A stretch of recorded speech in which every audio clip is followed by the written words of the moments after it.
From Auburn, Alabama, home of War Eagle, a sellout crowd at Jordan-Hare Stadium awaits.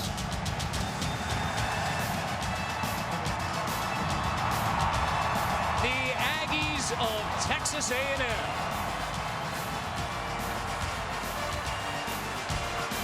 Twice under Kevin Sumlin, beating a top 5 team on the road.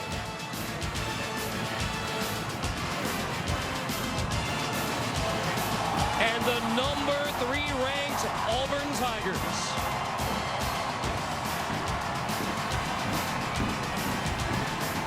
The defending SEC champions, the nation's top one-loss team.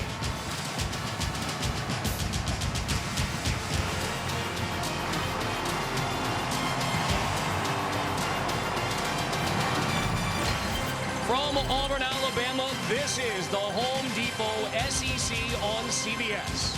Game 1 of our doubleheader in the SEC West, home of 3 of the top 5 ranked teams in all of college football. Mississippi State atop the SEC West, atop the nation's rankings. It's Auburn, Texas A&M, followed tonight by Alabama on the road at LSU. With Aaron Taylor, Jamie Erdahl, I'm Carter Blackburn. 4 games left in Auburn's season, and Aaron, they are not shying away from the big goals. No, they're not, and for good reason. This team is starting to gel right at the right time. They're healthy, they're focused, but most importantly, they're confident. This Auburn team believes that they're a team of destiny, which is going to make them a very tough team to beat down the stretch. Nick Marshall led him to an SEC title last year, having another solid season in 2014. This offense runs through Nick Marshall. A year ago, we knew what he could do with his legs, and he's still up to those same old tricks. This offense has a lot of window dressing. It freezes players, but then it's the athleticism and the legs of Nick Marshall and open running ability in the open field that make him special. But where he's gotten better, Carter, is throwing the deep ball. The vertical threat that he now possesses is tremendous. He could have taken the check down there, but the coaches have told him, hey, if number 1 or number 18 has a chance, throw the football vertically. Auburn is a very balanced football team. He's good. You know it. I know it. Bo knows it. Some last-minute encouragement from the 1985 Heisman Trophy winner before kickoff. Meanwhile, the Aggies of Texas A&M have turned to a true freshman 18-year-old quarterback to try and turn the season around. Yeah, and it was a very different look for Texas A&M last week underneath Kyle Allen. Very conservative. I don't think that this game rests on his shoulders. I think it's the offensive line. I think up front, Texas A&M needs to be able to run the football and give Kyle Allen some time so that they can stretch the field vertically and open this offense up. And what a way to get your first SEC start on the road against number 3 ranked Auburn. Now it's time to take you first on the field, presented by Microsoft Surface. Here's Jamie with Coach Sumlin. Coach, Auburn averages 39 points per game. You have a true freshman under center in his first road SEC start. What do you need to see today from Kyle Allen? Well, we got to have poise. We got to put it on the other 10 guys around him on offense, protect him, make plays for him. Defensively, we got to stop the run and eliminate the big play. 2 years ago, you beat a top 5 team when Alabama was ranked number 1. What do you take from a game like that and apply here today? Well, unfortunately, we don't have a lot of those guys playing today. We got a bunch of young guys. Great atmosphere here today. This is why you play the game. Coach, thanks. Good luck. All right, thank you. The Aggies won their only trip to Jordan-Hare Stadium in 2012, but last year Auburn returned the favor at Kyle Field, a win that kind of started Auburn's run in 2013. Took them all the way to the national championship game. It is a bit cloudy, but still a lovely November day. 61 degrees here at Auburn, Alabama. Jordan-Hare Stadium ready for kickoff between the Aggies and the Tigers.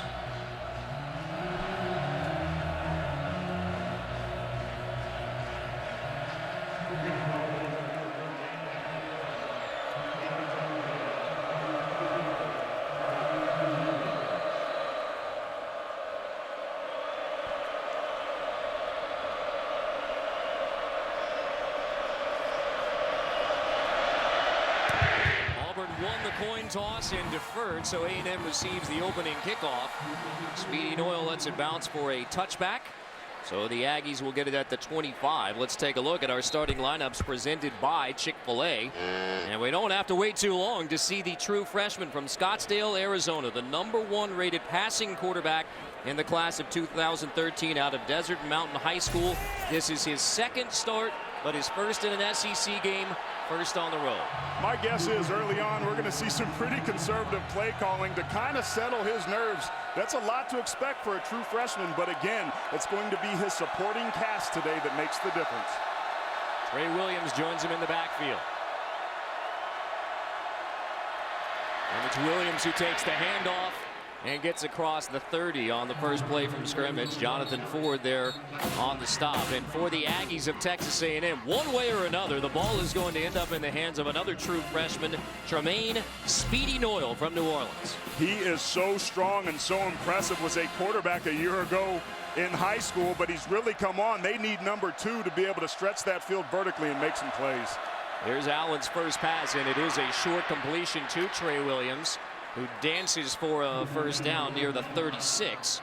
Take a look at the Chick-fil-A starting lineup for the Auburn Tiger defense, one that is trying to shore things up, especially in the secondary. They've certainly improved from a year ago, but you mentioned that secondary. The last 2 games, this defense has given up over 1,000 yards and 66 points. They could get hurt today against Texas A&M if they do that. Allen's second pass, another short completion. This one goes to Ricky Seals-Jones, the redshirt freshman who was tackled by Joshua Holsey. Falls forward to near the 40.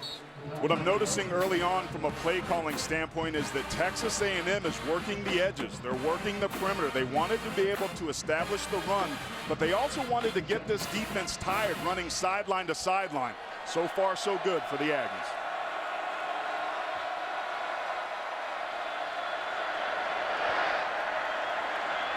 Allen play action on second down, completes over the middle. Malcolm Kennedy goes rolling inside the 20.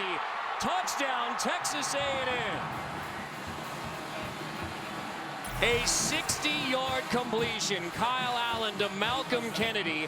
How about that from the true freshman? His first SEC touchdown pass goes for 60. That's exactly what they need to happen. That's just a break in coverage, miscommunication once again.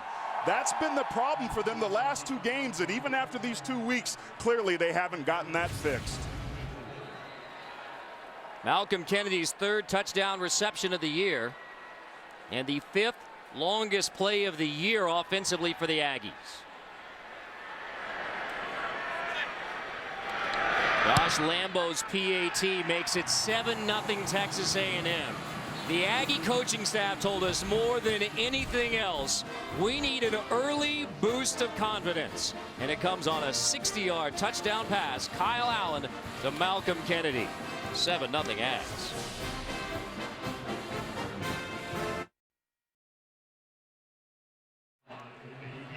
Round to Aggie land, they like to greet you with a howdy. That's a heck of a howdy for Kyle Allen, an SEC play. A 4-play, 75-yard touchdown drive, 60 of them on the touchdown pass to Malcolm Kennedy. The 3rd touchdown grab of Malcolm Kennedy's senior year. One of them was the overtime game winner versus Arkansas. That one exploiting the weaknesses in the Auburn secondary for a 7-0 Texas A&M lead. A week ago, Malcolm Kennedy had 1 catch for 4 yards. Very different look for Texas A&M a week ago. They're getting back to their roots, which is stretching the field vertically and making teams pay for it. That was the win over Louisiana Monroe, obviously out of conference. Their first win overall since September 27, when they were the number 6 team in the nation. Now 2-3 in SEC play. That one's out of bounds on the kickoff, so that takes away some of the momentum for the Aggies.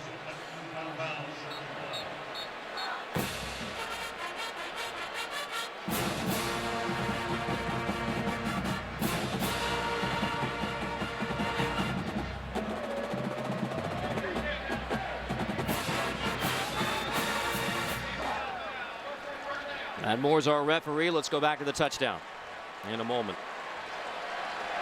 Auburn is ready to go.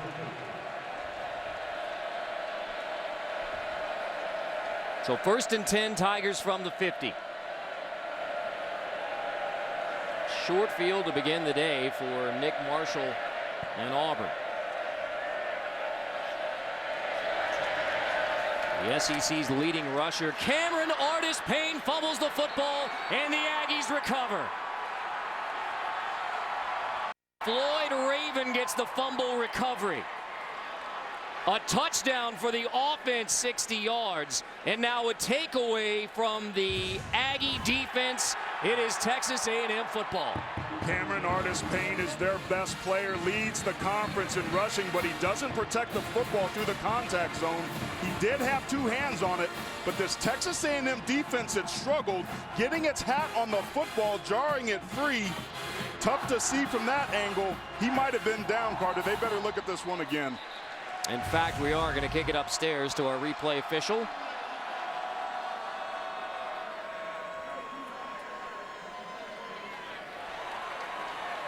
James Allison, our replay official, will take a look at it. Just a simple zone read with a give.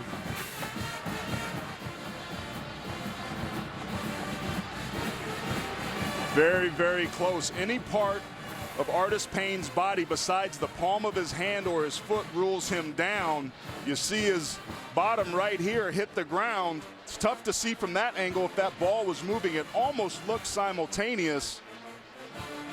They're going to have to take a good hard look at this one. This would be huge for this defense at Texas A&M, Carter. They've only had 7 takeaways all season. To win on the road, you got to run the football and play great defense. This would be huge for the Aggies. Only 7 teams in the country have fewer takeaways than Texas A&M. We get a touchdown for the offense, and again, as Aaron pointed out, the rule book says when any part of the ball carrier's body except his hand or foot touches the ground, then the ball is declared dead. So if the backside for Artis-Payne hits the grass before the ball comes out, he is down. Doesn't have to be the knee. It looked like the ball was moving from this look a little bit before his rear end touched the ground. And it is Texas A&M football. They give him the fumble, ball moving, the fumble stands, and it is Aggie football. If you're head coach Kevin Sumlin, you can't draw this up any better to start on the road. Texas A&M is a team that desperately needs a win. True freshman quarterback did his job. Defense did his job. Let's see how serious the Aggies are about responding.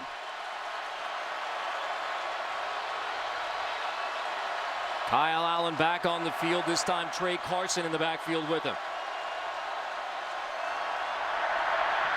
Play fake on the edge again. Complete again. Josh Reynolds to near the 50, flag down.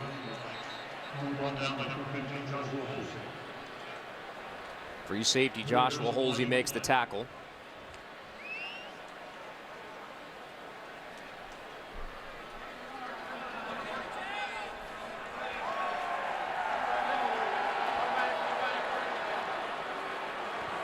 Last week, 13 penalties against Auburn. Gus Malzahn said it literally made him sick to his stomach, the penalties that Auburn committed, especially the personal fouls against Ole Miss.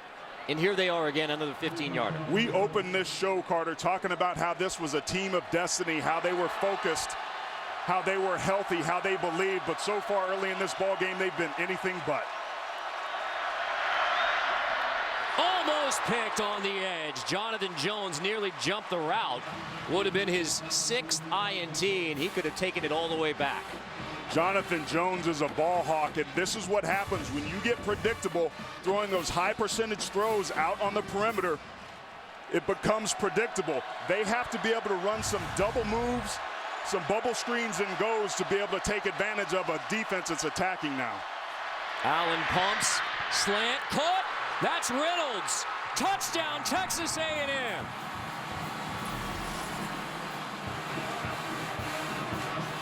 This one goes for 36. Gig'em. A pair of touchdown passes for Kyle Allen, and it is a 2-touchdown lead for the Aggies at Auburn. I thought Kyle Allen had Ricky Seals-Jones backside, but this time he throws it up to Josh Reynolds on a perfectly placed back shoulder throw. And once again, that susceptible secondary of Auburn has the Tigers down, about to be 14-0 early in this first quarter.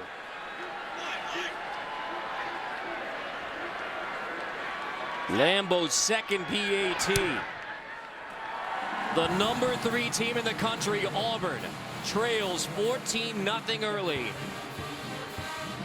Kyle Allen's first SEC touchdown pass went for 60 yards to Malcolm Kennedy.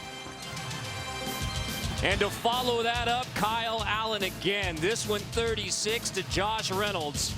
Like the fight song says, the dear old Texas Aggies, the boys who show the real old fight, and they brought it to the Plains.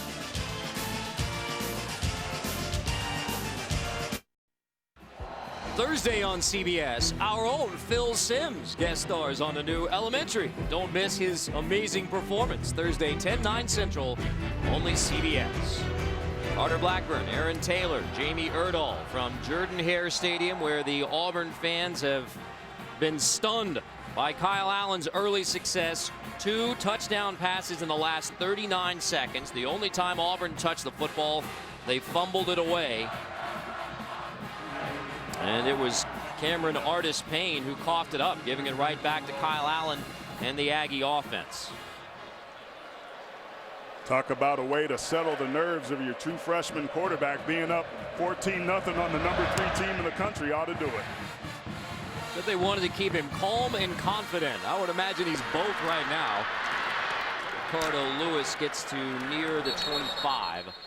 Let's go back to the second Kyle Allen touchdown. Well, here's Ricky Seals-Jones right here. He's going to come and run, and that's going to bring the safety down, leaving a one-on-one situation up here up at the top of the screen. Josh Reynolds, just working against Jonathan Ford, does a good job of coming back to the football. Kyle Allen taking advantage of this Auburn secondary, which has been torched the last couple weeks. That's the play. Those are the players. Supporting cast stepping up for the Aggies on the road. Last time Auburn had it was at the 50. This time now at the 25. Marshall to Cameron Artis-Payne again. Give it right back to him after the fumble, and he gets 3. Our Chick-fil-A starting lineups for the Auburn Tigers. Nick Marshall, the quarterback from Pineview, Georgia. Via Garden City Community College, developing into one of college football's best. All the Tigers describe him as quiet and humble, but he backs it up on the field. On 2nd and 7, that is complete to the outside across the 35. Duke Williams to near the 39, brought down by Raven and Burns. What you'll see all game long is teams trying to load the box to stop the run. That creates one-on-one situations on the outside. But Cameron Artis-Payne, that running back from Auburn, will make you pay if you get those guys out to try and double cover the receivers. There's Artis-Payne again for a couple more on 1st down. We look at the Aggie defense, which is young across the board. 10 freshmen on the defensive depth chart, 9 of them true freshmen, including Olaka at linebacker. Olaka's one of the players that during the bye week started to step up and set the tone and tempo. This defense needs some leadership, and it's oddly enough, Olaka's providing some. Marshall to the outside, complete to Quan Brace, slips away from the tackler. That's DeShazer Everett, the senior, who is Texas A&M's leading tackler. Ruptured ligament in his elbow last week versus Louisiana Monroe was a question mark, but he's out there for A&M. Couldn't make that stop. No, DeShazer Everett, the senior, leads his team in tackles. He's a gamer, he's a winner, he's a physical presence. If there was any chance for him to be able to play, he said he would, which is why he's out there. Marshall keeps it on 3rd down. Aggies stretch it out. Marshall finds the corner anyway and has an Auburn 1st down. This is last week, DeShazer Everett against Louisiana Monroe. Again, he's a quarterback who's the leading tackler on the team, leader of the defense. The ruptured ligament in his elbow on this play. Yeah, and it was friendly fire. It was Ivan Robinson coming over there doing a good job of hustling, but DeShazer's elbow got caught up in there. From midfield again, Marshall off play action. Pulls it with a block from Artis-Payne. Marshall gets near the 1st down. Solid block from Cameron Artis-Payne. Credit the Texas A&M defensive backfield for having great coverage. There was nowhere for Nick Marshall to be able to throw this football. Everybody was locked up in coverage. There was nowhere to go. Marshall pulled the ball down, but showed you his athleticism, breaking contain and picking up 9 yards.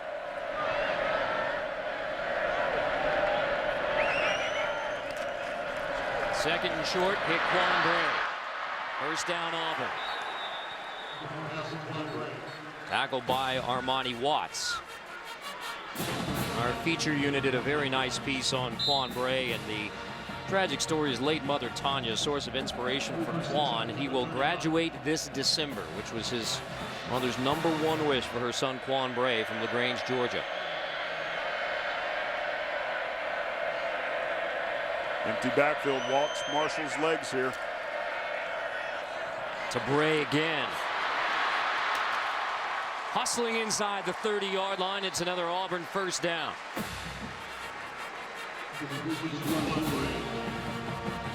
Auburn's a team that will try to test your defense on the perimeter. They motion out Brandon Folse right at the snap of the ball, who gets out on that outside edge. Defensive coordinator Mark Schneider told us it's imperative that they tackle well today. Reverse. This is Lewis. Inside the 20 with blockers ahead. Lewis slides down near the 11. If Lewis doesn't lose his footing there, it's a for sure touchdown. Texas A&M wasn't prepared for that at all. They had nobody that was responding to that. They had blockers out front. But this red zone area, Carter, is where Auburn excels. They are among the best in the country at scoring touchdowns when they get inside the 20. 75% touchdown rate. Ask Gus Malzahn about it. He says, we want to run that darn football in. And they do. Direct from Coach Malzahn. Sure enough, Cameron Artis-Payne. Inside the 10. You look at the Verizon red zone and those terrific numbers for Auburn. They're at 75% touchdown rate, well ahead of the national average of 61. And it was lack of red zone production against Mississippi State that was the difference in that ball game. It's important against Texas A&M that can score points with the best of them that they get touchdowns when they get down here, because field goals on a day like today might not be good enough to win this game.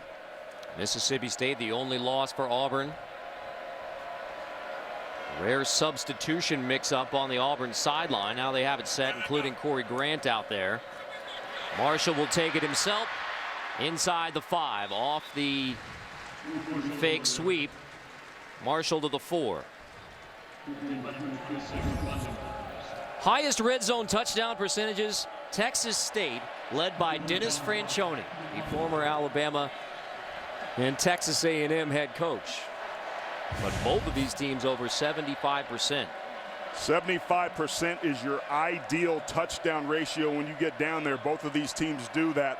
These drives are so important to the outcome. Marshall on the 12th play is stood up and driven back by Justin Bass and Sean Washington. Some good defensive line play up front that time, getting penetration on this Auburn offensive line, which has been pretty good. But you should see a wall of white jerseys there. Mark Schneider's defense responded, but it looks like Kevin Sumlin wants to talk about it. Marshall gets enough for the first down. Timeout, Texas A&M. The number 3 ranked Auburn Tigers trying to erase the 0.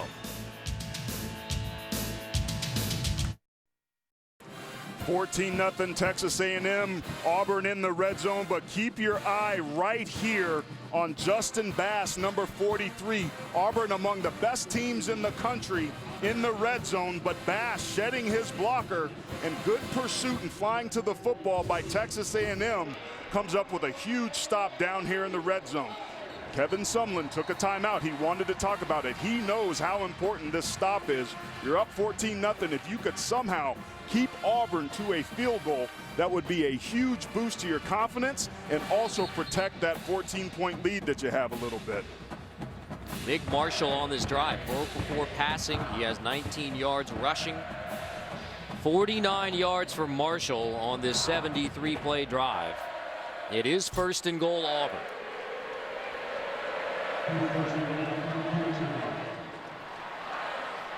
To the left of your screen, you'll see number 1, Duke Williams.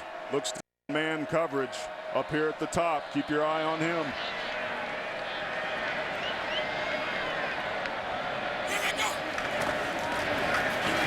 Marshall hands off, touchdown Auburn. Cameron Artis-Payne, the fumble on the opening Auburn possession, into the end zone for the Tigers to cut the Aggie lead in half.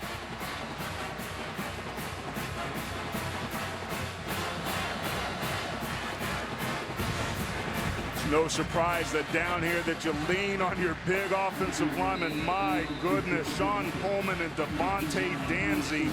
Unbelievable job, that left tackle and left guard, of getting movement on the down lineman, making Artis Payne's touchdown a walk in the park. Daniel Carlson's PAT makes it 14-7. Cameron Artis Payne, the SEC's surprising leading rusher, into the end zone. Back, Manziel was. Kyle Allen, the true freshman quarterback for Texas A&M, making his first SEC start. Already a pair of touchdown passes for the 18-year-old from Scottsdale, Arizona.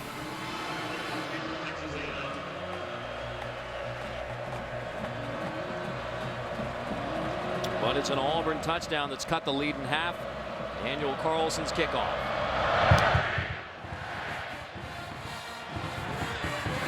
Taken near the goal line by Speedy Noyle. Shaking his way across the 25. Noyle bumped forward to near the 33. So here's Allen and the Aggies again, the true freshman. Desert Mountain High School, Scottsdale, Arizona. Over 8,200 yards. Why he was the #1 rated passing quarterback in the class of 2013. Graduated early from high school so he could enroll in spring drills. Desert Mountain High School to the Aggies of Texas A&M. Well, there's no questioning this young man's arm strength. He's got a plus arm. He's very physically gifted. He'll have to learn the game, but so far in this first quarter, he's been outstanding. Handing off. This is Carson, drilled at the 45 by Jermaine Whitehead. Welcome back to the Auburn secondary. So here's Kyle Allen. There's over 8,200 yards. You can see why everybody in the country wanted him, including the SECs, including Notre Dame, Arizona State. But he chose Texas A&M, part of a couple of huge recruiting classes, and Kevin Sumlin and his staff have pulled in. Allen hands off to Brandon Williams for just a yard. Chance for us to check in with Adam Zucker, New York. A Ford update. All right, Carter, a Ford update for you. And for Aaron, first play after an Everett Golson fumble in the red zone. Watch this catch by Jalen Strong. Very Gronk. Taylor Kelly and the Sun Devils lead the Irish 10-3. Back to you. We'll get Aaron's reaction in a moment. Brandon Williams is popped as he gets to the 44. Casanova McKenzie. Casanova McKenzie, the second leading tackler on this team. He's a great leader. He just flows to the football. The Aggies wanted to be able to get to the edge, but when you can scrape downhill like that and make tackles, it brings up a 3rd and long scenario. Auburn does a good job of getting after the quarterback. Remember, a lot of offensive line changes for the Aggies. This is a big down. Allen slips away from the pressure, gets back to the line of scrimmage, and that's about it. So he avoids the sack. McKenzie again on the stop. Back-to-back tackles for the junior middle linebacker. Aggies forced to punt. A week ago against Ole Miss, this Auburn defense had 4 sacks. This Texas A&M offensive line, a lot of changes. Their right tackle and best player, Jermaine Ifedi, went down last week, and because of that, 4 separate players are playing in new positions. Pass protection going to be paramount today for the Aggies. Hazer's punt to the always dangerous Quan Bray. Stands at the 10, lets it bounce and roll into the end zone for a touchback. Auburn will get it at the 20. The punt travels 54 yards.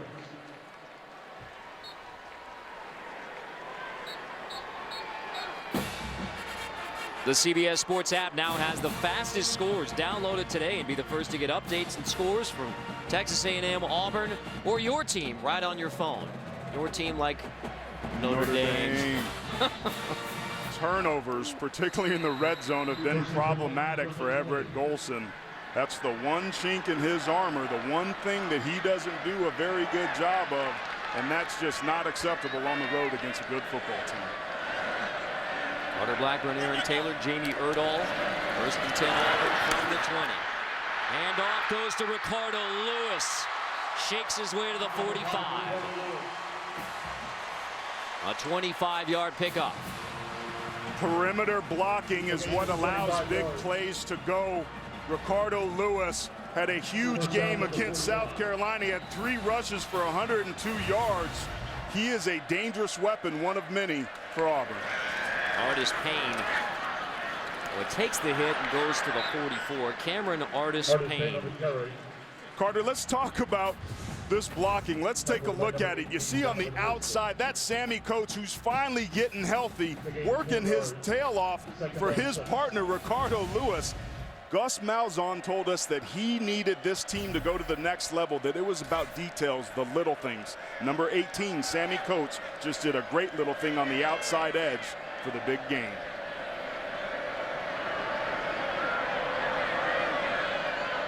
Thomas and Grant in the backfield. That's Grant in motion. Marshall hands off to Rock Thomas, the true freshman from Oxford, Alabama. Rolled ankle a week ago, but practiced all week. Mr. Football in the state of Alabama last year. 1st and 10 Auburn from the Texas A&M 45. One thing I'm noticing early on is that Auburn hasn't really been hitting the gas pedal in terms of tempo. They get first downs. Usually they like to go quickly, but early on, maybe to settle the team down, they're going a little bit more slowly. Marshall keeps it himself. Ridden out of bounds after a gain of maybe 3. Donovan Wilson, one of those 9 true freshmen playing on defense this week for Texas A&M, forces him out. There's a lot of true freshmen: Armani Watts, Josh Walker, Ataro Alaka. A ton of young players needing to contribute early for this Texas A&M defense. The growing pains early on are going to be tough, but as these guys get older and start to understand the game at this level, they're going to be good players. Marshall in the backfield with Artis Payne, who takes it across the 40 near another first down. An unlikely path to SEC stardom for Cameron Artis Payne. Harrisburg, Pennsylvania High School to Milford Academy in upstate New York. He was home for 2 years with no offers, then junior college in California, backup last year, and now the SEC's leading rusher, and he has another first down for Auburn. Cameron Artis Payne. The coaches told us that he's consistent. He shows up the same every day. Doesn't matter what happens off the field. Cameron Artis Payne shows up and is a professional at his craft. He's a little bit of an older player, which gives him some maturity, but he's a heck of an athlete. 6th straight year that Auburn has had a 1,000-yard rusher. Give it to him again. Artis Payne sheds the tackler into the end zone. Touchdown, Auburn.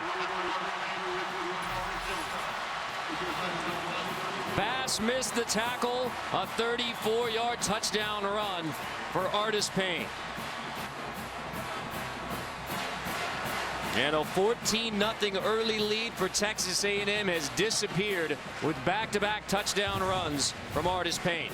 Just some great perimeter blocking. Keep you on the right side of the screen. Some great cracks. Guys are getting out of their lanes, and when you do that and take poor angles like Justin Bass, 43, did there, Cameron Artis Payne will make you pay for it quickly. That's what this offense does, Carter. They chip you away. They force you to play undisciplined, get out of your rush lanes, and they hurt you.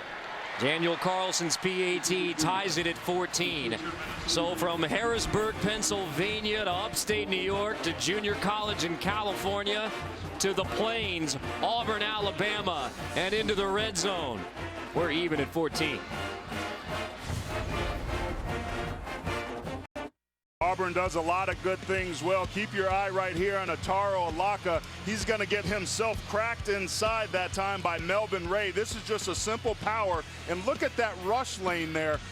43 has to be able to close on that, but he misses the tackle. Justin Bass has to get on that inside hip and get Artis Payne to the ground.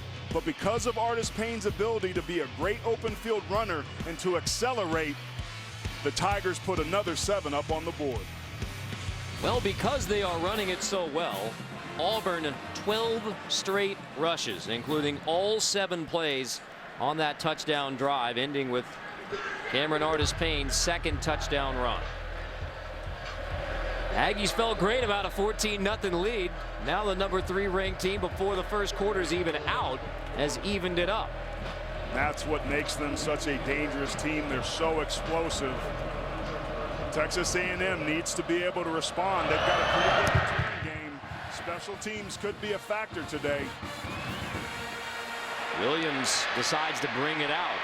Trey Williams finds a seam. There is a flag down. So Williams shaking his way to the 30, to the 40, diving to the 47, but this one likely coming back with a flag at the 11.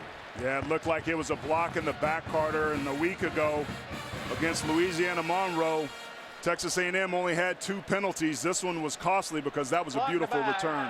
Number 16 of the receiving team, half the distance to go, first down. 14-all here in Auburn, Alabama. We check in with Adam in New York. All right, Carter, Irish turnovers again, leading to Arizona State touchdowns. Everett Golson intercepted by Marcus Hardison, led to a short rushing TD. 17 points in 90 seconds for the Sun Devils.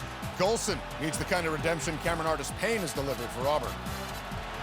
You know, last week, Aaron, when you were calling the game with our buddy Andrew Catalon, you had to be nice and neutral about Notre Dame. Now I see a little tear in the corner of your eye. Now that you can go back to being a fan. Well, I tell you what, I said on Inside College Football this week that Todd Graham wasn't going to win any People's Choice Awards, but he should win potentially the Coach of the Year award because of what he's done with that defense. On first down, Brandon Williams, nothing much.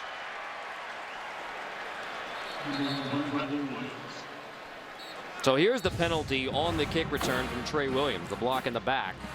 And this is hard. This puts a lot of pressure on your blockers because you don't know which way the returner's going to go. But this is costly. When you're on the road, you can't afford to shoot yourself in the foot. Instead of having the ball midfield, the Aggies now are inside the 10-yard line. Allen out of the shotgun. Play action over the middle, complete. Short of the first down. It's Malcolm Kennedy on the grab. Jermaine Whitehead, who was suspended prior to the Kansas State game in September for insubordination. He's played on special teams since for the Auburn Tigers, but this is his first action back in the defensive secondary. They need his help. He started 29 games so far in his career. He's a very experienced player. To your point, they need somebody with experience back there to help with the communication. It is first down, obviously, for Allen and the Aggies.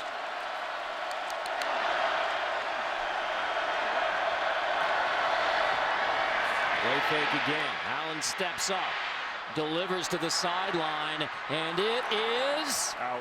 Incomplete.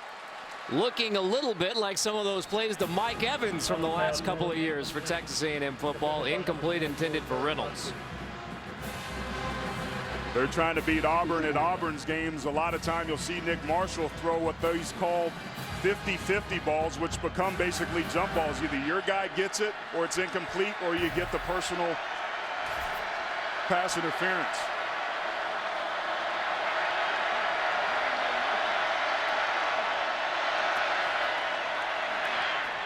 Allen, quick hitter this time to Josh Reynolds at the 30 for another Aggie first down. Chris Frost makes the stop.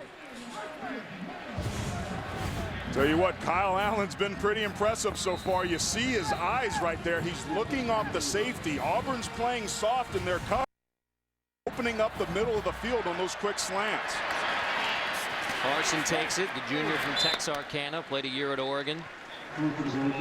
Last year when these teams met in College Station, 45-41 Auburn win, over 1,200 combined yards between the two. So the scoring here in the first may be just the beginning, especially if someone in the Aggies can keep it together.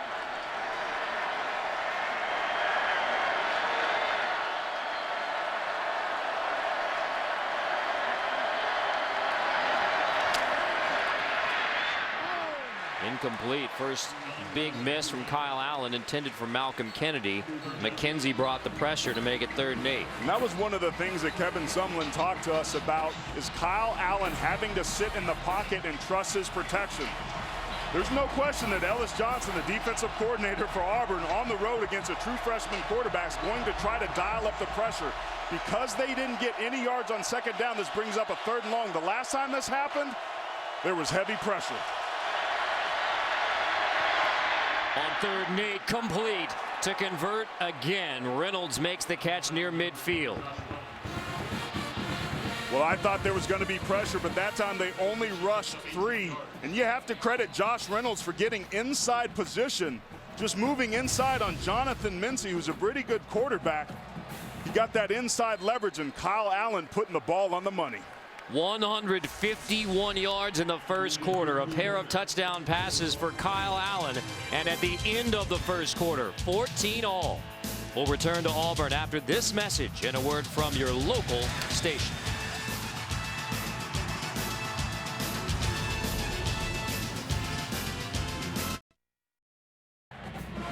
Auburn Tigers haven't lost at Jordan-Hare Stadium since the disastrous 2012 season. It's been 14 straight home wins, but the Aggies hanging tough early. Yeah, we talked about this game before. We said it was going to go one of two ways. Either Auburn was going to come out focused and roll, or Texas A&M was going to come out focused and make it a ball game. The second quarter is where this Auburn offense explodes and scores most of its points. Because of that, it's imperative on this drive that Texas A&M gets something, some points up on the board offensively. Kyle Allen in his first SEC start. 1st and 10 from the 50. Handing off. Shaking into Auburn territory. Trey Williams, who did not play last week in the Kevin Sumlin doghouse. Apparently he handled his business this week. Football's in his hands again. Capturing the edge is exactly what you want to do. It's just a simple off-tackle play. And keep your eye on 19, Jeremy Tabuyo. Great block out there on the perimeter. Again, Texas A&M, they said they had to be able to get the run game going to stay balanced, because that's when their offense opens up, when Auburn has to defend the entire field. That was a great play call. And the discussion with Matt Moore, our referee on the field, apparently about a clock issue.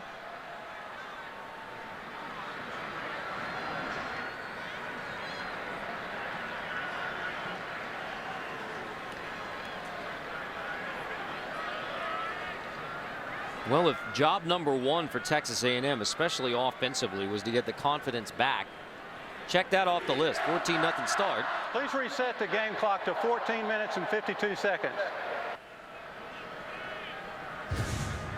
And here's why it's being reset. Yeah, the clock stayed there, didn't start running on the snap of the ball. It's right down here. It's not moving at all. Good catch by the officials. And then time did run off the clock after the play was over. So 14:52. Rolling now on the ready for play.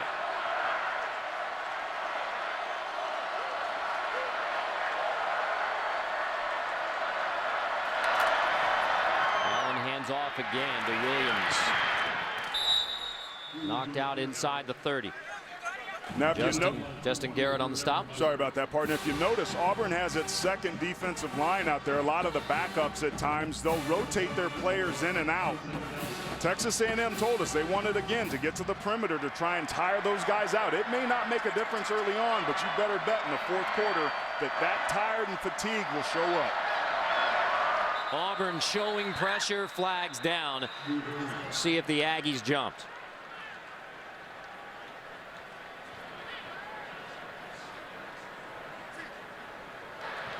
Offside, 90 defense, 5-yard penalty, 2nd down. With contact, so the play's stopped. This is a decidedly downward trend for the Auburn defense. Yeah, and it's not what you want to have if you want to go on a championship run. They're getting healthy on the offensive side of the ball. Sammy Coates is finally about at 100%. But in the last 2 games, they've given up over 1,000 yards and 66 points, and most of that has been through the air. Defensive coordinator Ellis Johnson said flatly it has to stop. Don't get a stop on 2nd down. That pass completed, forward progress right at the sticks. Ricky Seals-Jones tackled by Jonathan Jones. Chains will move. 1st down, Aggies. That's important. We talked about both of these teams being good, getting down in the red zone. Texas A&M is just outside of it. They've got some big receivers, and I think a height advantage on the outside edge and the perimeter. At some point, they've got to let Kyle Allen throw and see if they can take advantage of that mismatch. Allen, play action over the middle.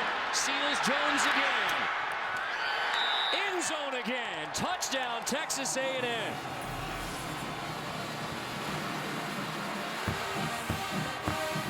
The 3rd touchdown pass of the first half from Kyle Allen.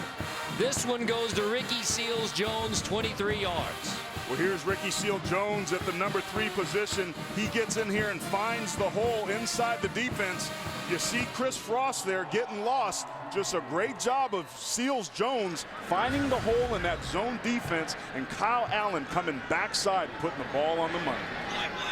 And the holes in the Auburn secondary remain. Josh Lambo's PAT. Aggies back on top after Auburn ties it. Another TD drive, another TD pass for the 18-year-old Kyle Allen, and the Aggies lead in Auburn.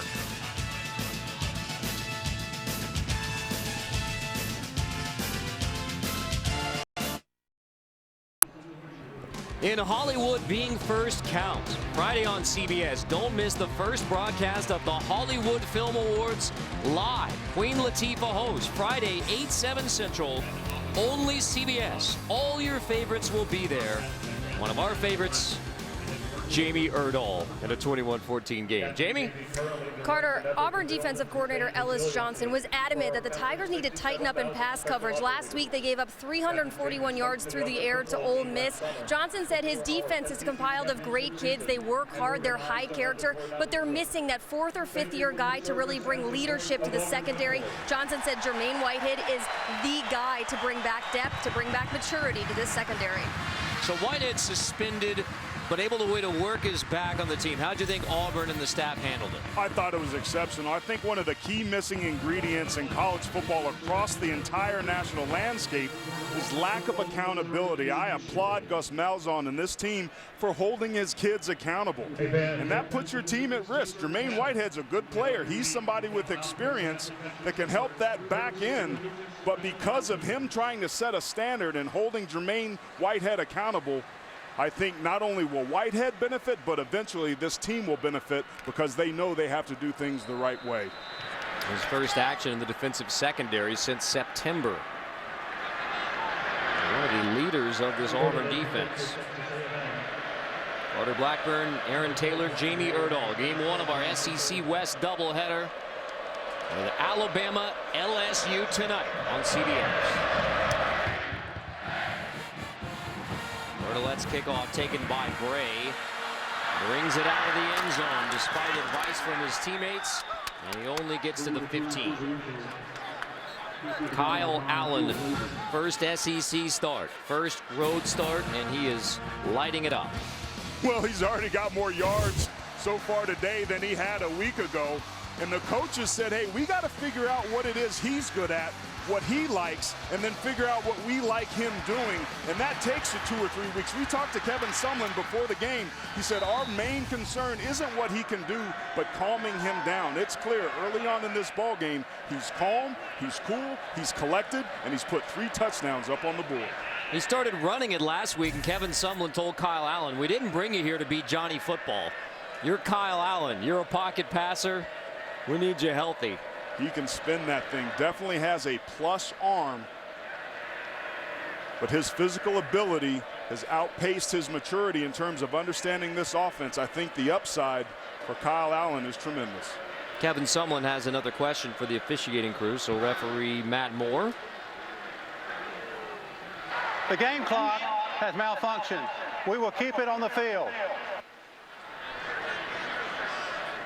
So 13:18 is apparently the correct time, but for now,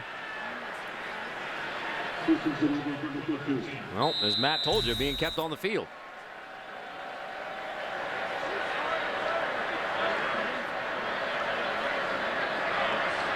Nick Marshall and the Tigers from the 15.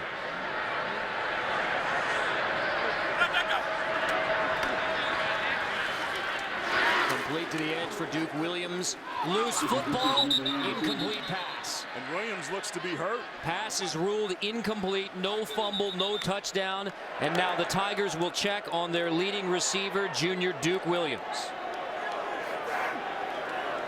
This would be a huge blow for Auburn, Carter. Sammy Coach was just getting healthy. When we talked to defensive coordinator Mark Schneider for Texas A&M, he said he thought Duke Williams was the second best player in the SEC behind Amari Cooper. And you see great job. Ooh. Devontae Harris, number 1, came up and went low. And it looks like that right knee got inverted a little bit.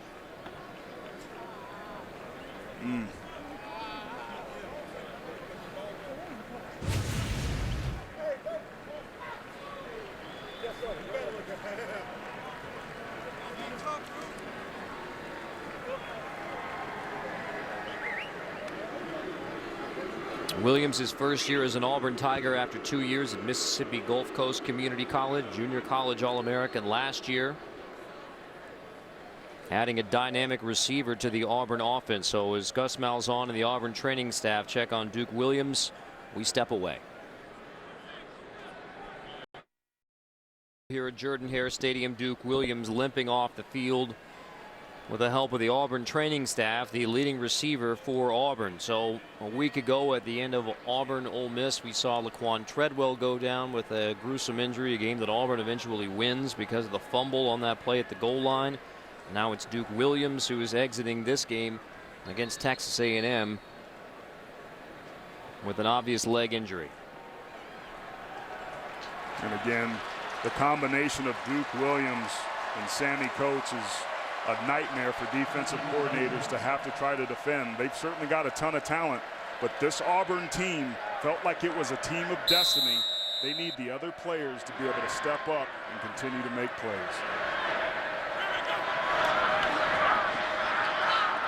Marshall hands off to Rock Thomas around the edge near a first down.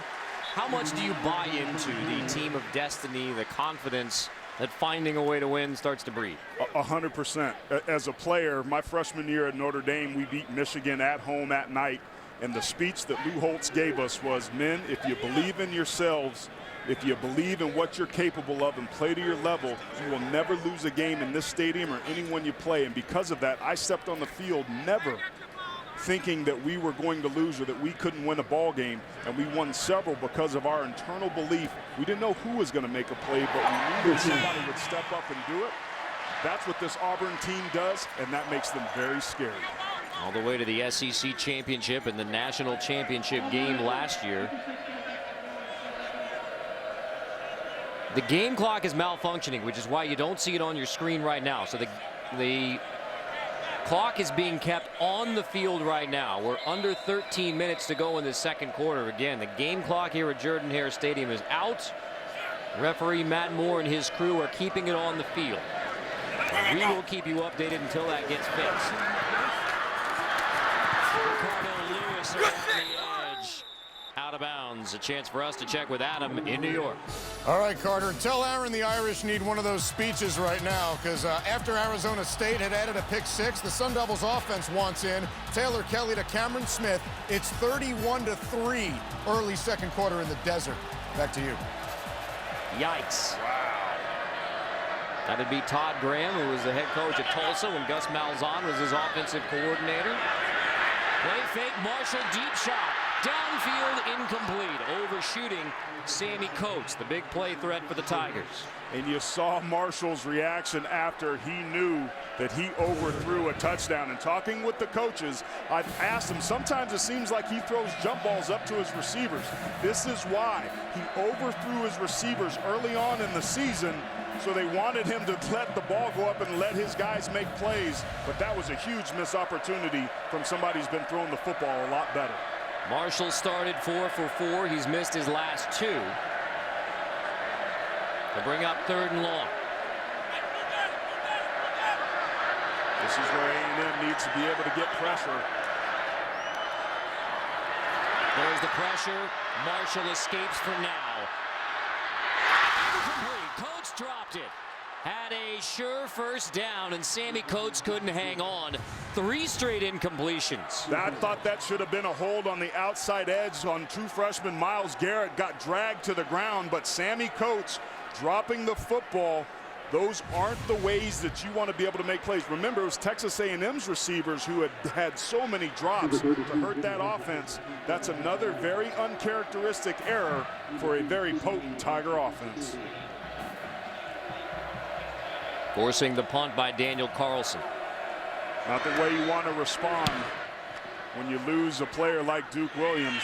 but not unexpected that there may be a little shell shock. Noel Dangerous picks it up on the bounce, but manages to get out of bounds at the 36.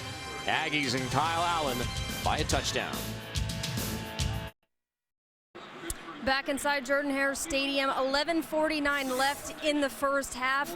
A&M has a 21-14 lead over Auburn. Right now, Duke Williams, nothing official from the team, but their best wide receiver is sitting on a training table with a big bag of ice on his right knee. He has been evaluated. He has kept a towel over his face this entire time. Carter, he looks to be in a lot of pain. And this is the play, Jamie, that Duke Williams was hurt on, the junior leading receiver for Auburn. Ruled an incompletion, but again, there's obviously the injury as Devontae Harris, the junior corner, goes low on Duke Williams. Aaron, you talked about it. I mean, this is an Auburn team that has faced so many different forms of adversity over the past 2 years on the field, and yet the miracle run in 2013, a wild win a week ago at Oxford to remain just one loss on the season, now down a touchdown at home. Duke Williams out of the game. Brandon Williams shaking his way across the 40. And it's interesting. A week ago, it was a great receiver, Laquan Treadwell, wearing #1, that went down. And today it was #1 Duke Williams, another great receiver. Brandon Williams shakes his way to near the 50. And now the official word from Auburn that Duke Williams is out of the game, exactly what Jamie told us was likely. So without Duke Williams, Auburn down by a touchdown and the Aggies driving. Kyle Allen rolling, pressured. That is caught. Brandon Williams across the 50 to near the 45, but there's a flag all the way back in the backfield.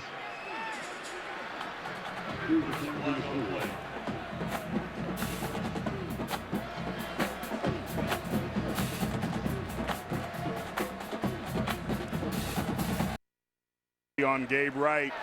Personal foul, roughing the passer, number 50. 15-yard penalty from the end of the run. Automatic first down. They're going to call that on Bid Bradley, number 50, right there.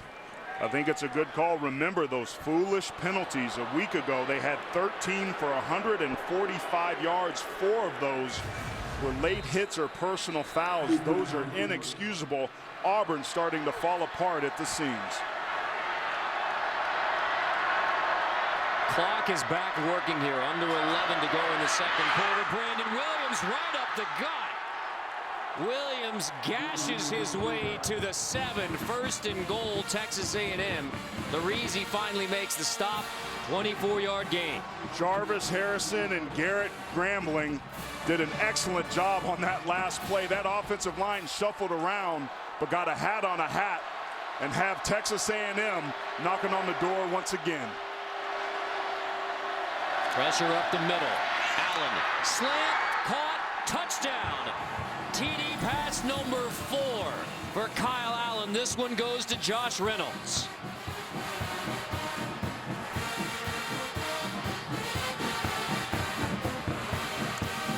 We talked about that arm strength of Kyle Allen. It was perfectly and beautifully on display on that last one against man coverage. He had to put some mustard on that football to get it over there before the safety came. That window was small, but Kyle Allen fit it.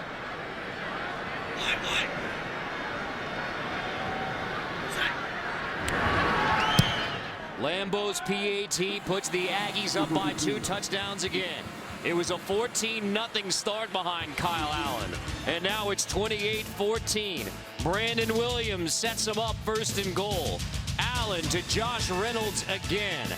Aggies by 2 touchdowns against the Auburn Tigers, who haven't lost at home since 2012.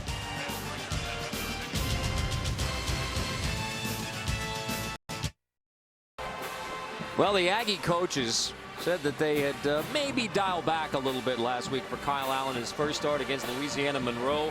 Not so much today. 4 touchdown passes in the first half. Allen did beat out Kenny Hill to start the Louisiana Monroe game. Then it was announced last Saturday Kenny Hill suspended for 2 games for the all-encompassing violation of team rules after the hot start for Kenny Hill. Not so good the last 3. So the question then for Kevin Sumlin, offensive coordinator Jake Spavital, and the Aggies is, what happens on Monday? And the answer that Kevin Sumlin gave us, we'll see on Monday. Very non-committal, but I tell you what, his decision may have gotten a lot easier from what we've seen in this first half. But I think part of the problem with Kenny Hill is that he had too much success maybe too early. Maybe he got a little bit of the big head and thought it was going to be easy. Well, certainly we saw a week ago that Kyle Allen didn't find it so easy. But this is a team that needs not only somebody that can execute the offense and move the football, but somebody that's going to live up to the standard that Kevin Sumlin and this Aggie team expects. Bertolet's kickoff taken by Lewis. He will take a knee. Tigers will take it at the 25.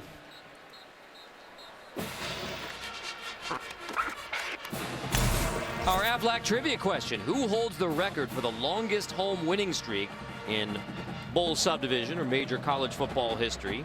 Auburn has won 14 straight. They're 13-0 at home under Gus Malzahn, but who has the record for the longest such streak? Can I get a hint? No. No. Come on, man. No. All right, jokes aside, there's nothing funny right now for Auburn. They have to get something going here offensively. Corey Grant for a couple. We check with Adam in New York. All right, Carter, #1 Mississippi State off to a good start against UT Martin. Dak Prescott, 3rd and 9. Well, why not just go for a touchdown run? It's 14-3 Bulldogs in their tune-up for Alabama next week. Back to you. Yes, indeed. Mississippi State, the only team to defeat Auburn this year. Tigers #3 in the country, the top 1-loss team. They're getting a test, down by a pair of touchdowns at home against Texas A&M. Cameron Artis-Payne back in the backfield with Nick Marshall.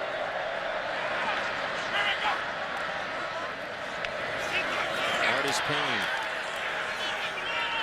fumbled his first touch, or first drive rather, but he has the 2 touchdowns for the Tigers.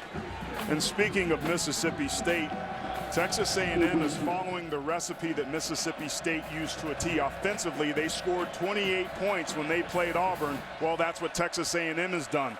We talked to defensive coordinator Mark Schneider before the game. He said, we're just going to try and replicate what the Mississippi State Bulldogs did, which means I'm going to rotate a bunch of defensive linemen so we can be fresh in the 4th quarter. Artis-Payne sheds a tackler, rolls across the 40, knocked out of bounds in Aggie territory. No flags for the late hit as Artis-Payne was dancing down the sideline. He was dancing down the sideline. You hear the boos from the crowd, but you see the missed tackle there by Myles Garrett. He's got that big cast on his left thumb that makes it hard for him to bring him down, but tackling. Artis-Payne again on 1st down, nothing there. Dragged down by Josh Walker, the true freshman from Gilmer, Texas, at Mike linebacker.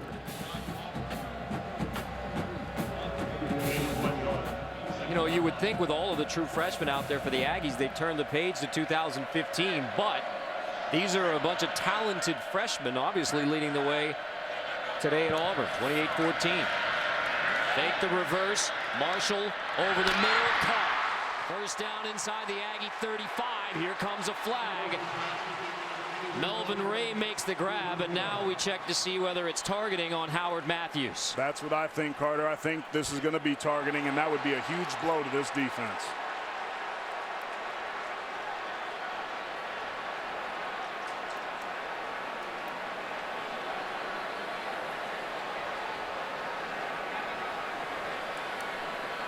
Which means Matthews, if it is targeting, the senior safety would be ejected.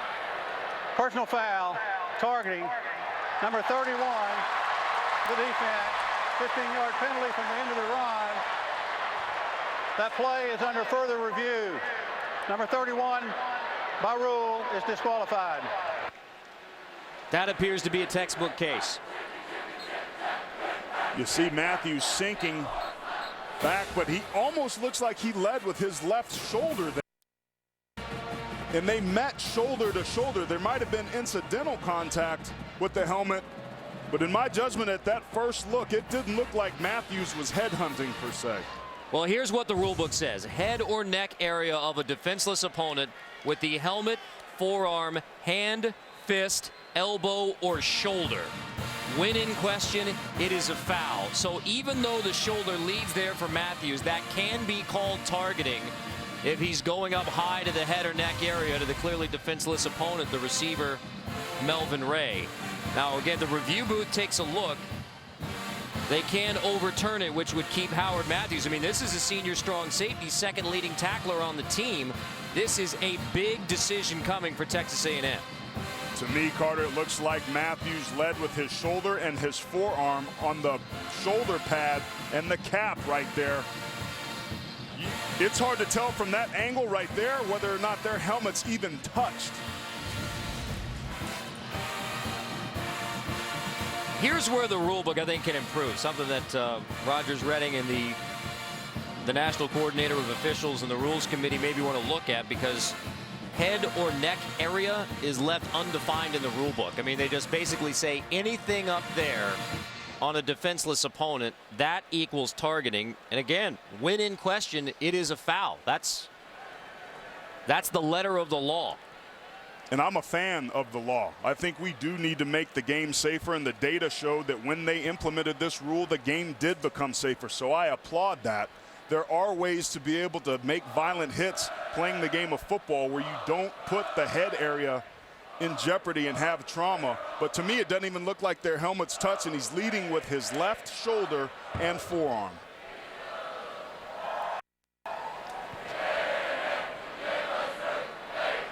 So it's kicked upstairs. Call on the field is made, targeting, which means Howard Matthews not only 15-yard penalty but ejected from the game. Now it goes upstairs to James Allison, and if the targeting is taken away, you also take away the 15-yard penalty. That was the important change made from last year to this year. So you can't actually take away the 15-yard penalty as opposed to 2013. And that was a change that they needed to make. I mean, the uproar was instantaneous, and they responded to it. But the downside of this, and we saw it in the NFL, the players were complaining about those lower extremity injuries. If you want us to lower the strike zone, we just saw Duke Williams leave the game when Devontae Harris came up and took a low shot. So it really is a kind of pick your poison scenario. But from what we know about head injuries and CTE and all the other things that go, I think it's a good rule that makes the game safer. Here's the call. After review, there was no targeting. Therefore, no foul. The ball will be returned to the 35-yard line, and number 35 is not disqualified. Number 31, Howard Matthews, but bottom line, on review, the replay official, and this is his decision, James Allison. It's his decision only to take that targeting penalty away. So in his judgment, that was not a shoulder leading to the head or neck area. I agree. I think they got it right, and I applaud them up in the replay booth for that decision. So take away the penalty as well. 1st and 10 Auburn from the 35.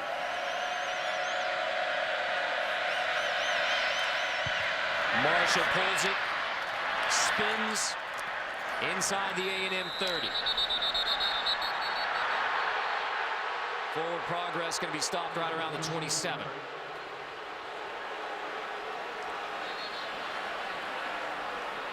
I was wondering when we were going to see that. We haven't seen much of Marshall's legs. They've been trying to run to the perimeter and trying to feed the SEC's leading rusher in Cameron Artis-Payne. But when you're in a situation like this, you got to start with your bread and butter, and that's running the football.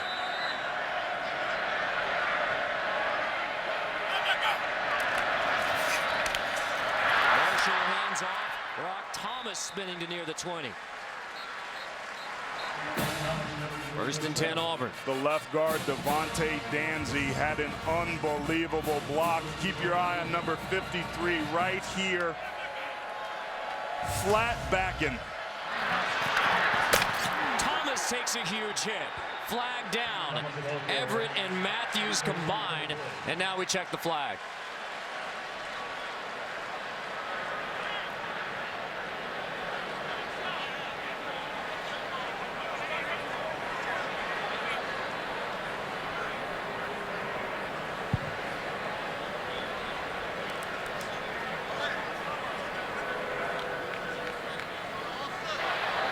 2 fouls. Holding, offense number 72. Personal foul, face mask, number 31. Those penalties will offset. Replay first down. Face mask was on Howard Matthews again, who just had the targeting taken away. And then he commits the face mask. Foolish penalties are what help you lose games, but how about the hold right there? Myles Garrett getting dropped to the ground.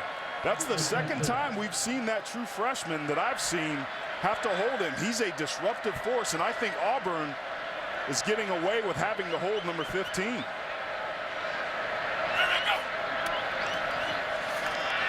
Marshall hands off, hit in the backfield. Thomas can't get back to the line of scrimmage.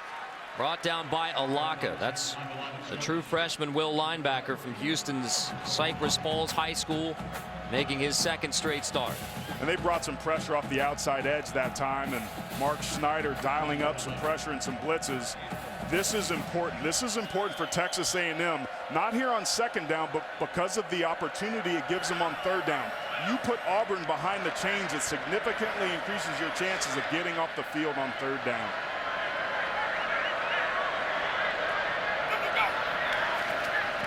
Fake the sweep.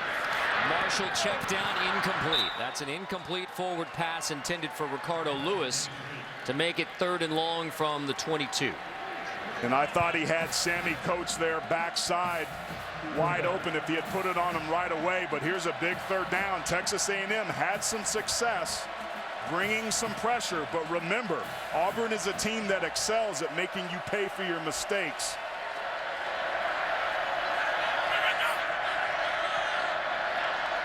Motion on the line, so we'll see if on 3rd and 11 Malzahn plays. They're showing a 3-down line right now. They'll assuredly bring more than that. Maybe they drop 8 here.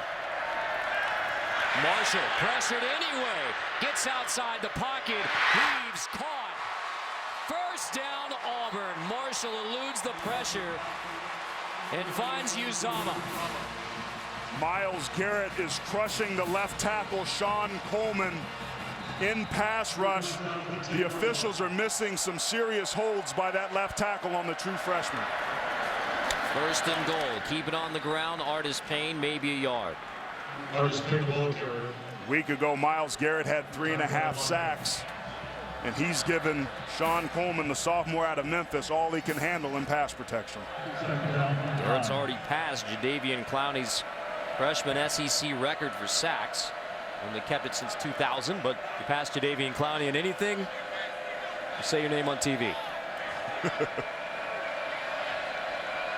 Down here in the red zone, we've heard it before, they like to run the football. Watch Keith Marshall.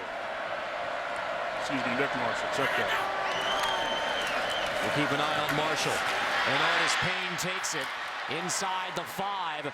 3rd and goal Auburn. Howard Matthews, who had the targeting call back, committed the face mask, makes the touchdown saving tackle here. And remember, early on in the first quarter, it was a great tackle by number 43, Justin. Up another big 3rd down.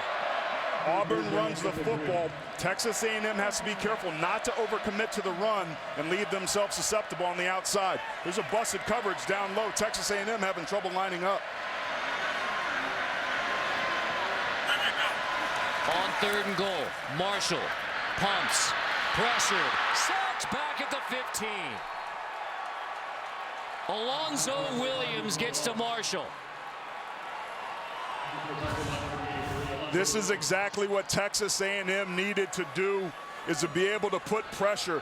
Excellent job again by Myles Garrett, coming upfield, squaring his shoulders, and not letting Marshall break the pocket. He held contained. That's what allowed the sack to be able to take place. Good job by the true freshman on that series, forcing the field goal. 30-yard field goal attempt coming from Daniel Carson. His first attempt since October 11, the Mississippi State game. Carlson boots it through, but the Aggie defense keeps Auburn out of the end zone. And with 4:14 to go before the half, Kevin Sumlin's Aggies lead it 28-17. Marshall dropped. 3 on the board for Auburn, but the Aggies still a double-digit edge. Aggies up by 11 in a game that's setting up a lot like that Mississippi State game did for Auburn. 28 first half points allowed by their defense, and the offense that's so good in the red zone stalling out. That Aggie defense that has struggled all year basically to stop anybody had a huge hole down there in the red zone. We talked about Auburn being a team of destiny, but you have to wonder if this game is setting up exactly like the one they lost to Mississippi State. Game one of our SEC West doubleheader. Number 3 ranked Auburn against Texas A&M, with LSU, Alabama still to come tonight. Carter Blackburn, Aaron Taylor, Jamie Erdahl from Jordan-Hare Stadium, where Auburn has won 14 straight.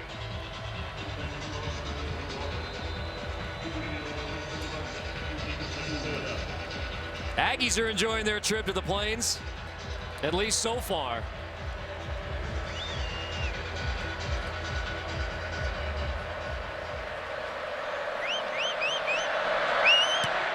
Carlson, who had the field goal, kickoff to Speedy Noyle from the A in Auburn. Noyle brings it out. The freshman from New Orleans, ridden down near the 35. Mentioned the 14-game home winning streak for Auburn, which brings us to our Aflac trivia answer. Who holds the record for the longest home winning streak in football bowl subdivision history? Miami, with an amazing 58 straight. Jimmy Johnson, Vinny Testaverde, and the Canes, 1985 to 1994. That started when I was in 8th grade and ended when I graduated from Notre Dame. Won't say how many years it took, but Allen, another deep shot, dangerous pass. It is intercepted. Auburn football, and it's Jermaine Whitehead who picks it off.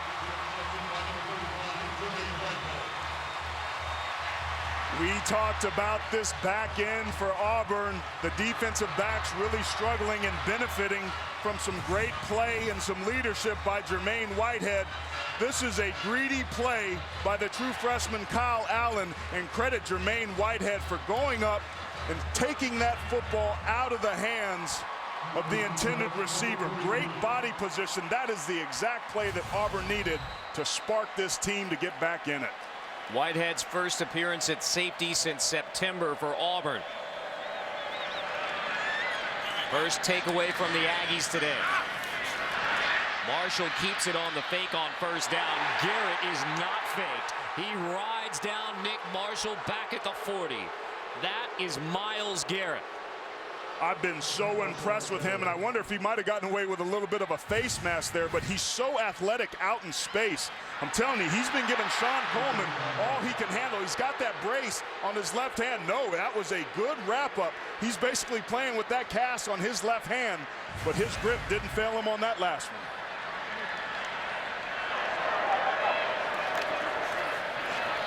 Marshall hands off on first down. Artis Payne maybe a yard. Myles Garrett, the true freshman from Arlington, Texas. Dallas Morning News had a nice profile. It said Myles tries to emulate Deacon Jones. So does that mean he's going to be doing some head slapping with that cast? It's a pretty good one to emulate. Talking about guys who don't have an appreciation for the pass. If you're a freshman and you're thinking about playing like Deacon Jones, tip of the cap. Big third down. Remember, keep your eye on the left-hand side. There's going to be pressure. They're showing pressure right here.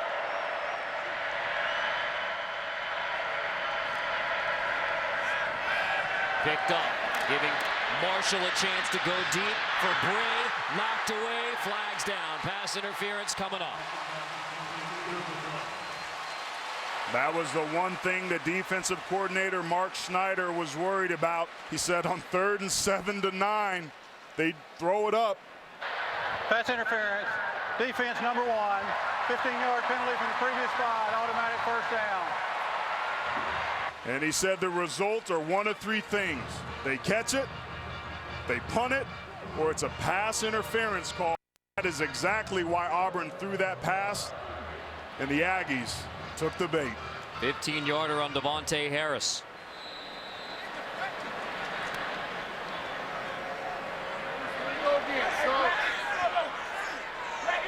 Yes, Malzahn and this offense have excelled at running up tempo, but they're slowing this down because the team across from them, Texas A&M, has also shown a propensity to score quickly. You have to wonder if they're trying to work the clock a little bit here.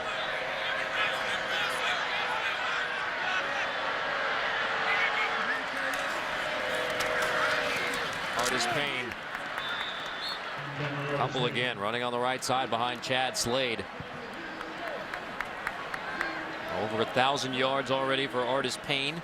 Went over that mark here in the first half. 6th straight year that Auburn Tigers have had a 1,000-yard rusher. Nick Marshall last year.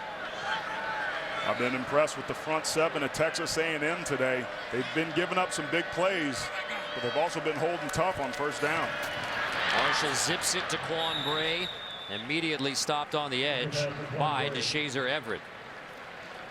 Great job by DeShazer Everett, planting and driving and closing on Quan Bray there.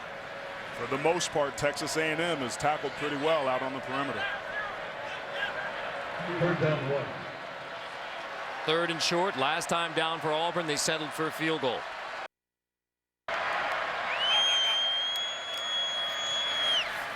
Marshall inside give to the 26. Move the chains, 1st and 10. Artis Payne dropped by Henderson this time.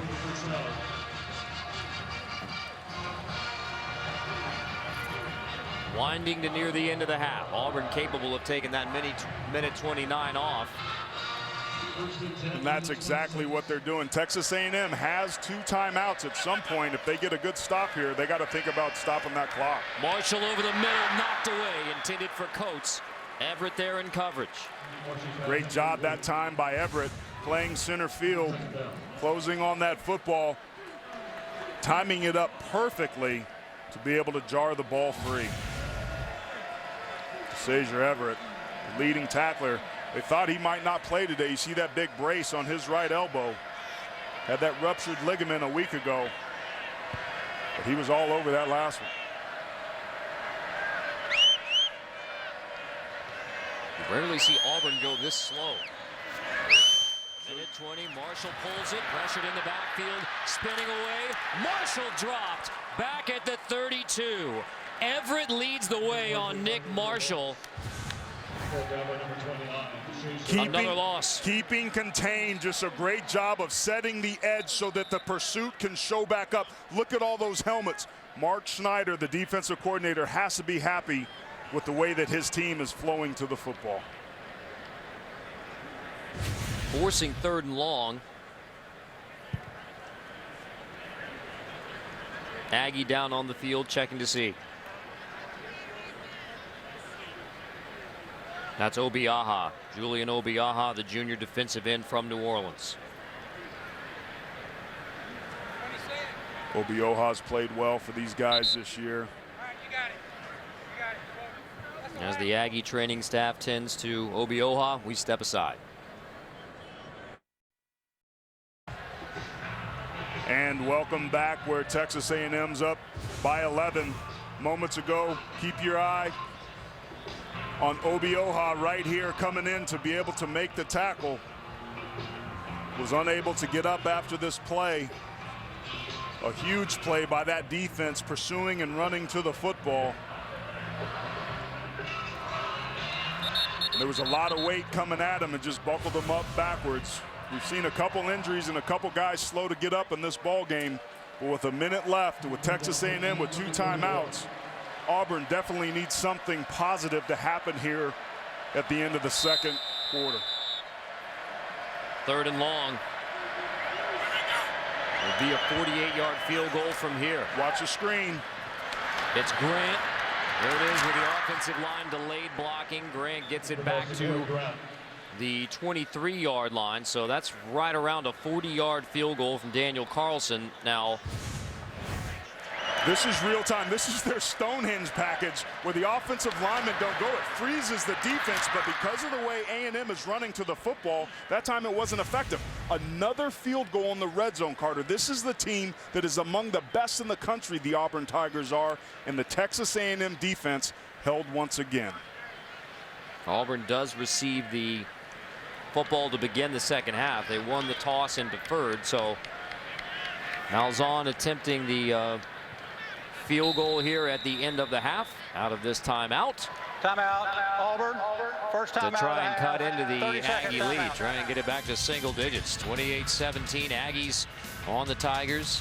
9 seconds left in the second quarter. Malzahn uses the timeout.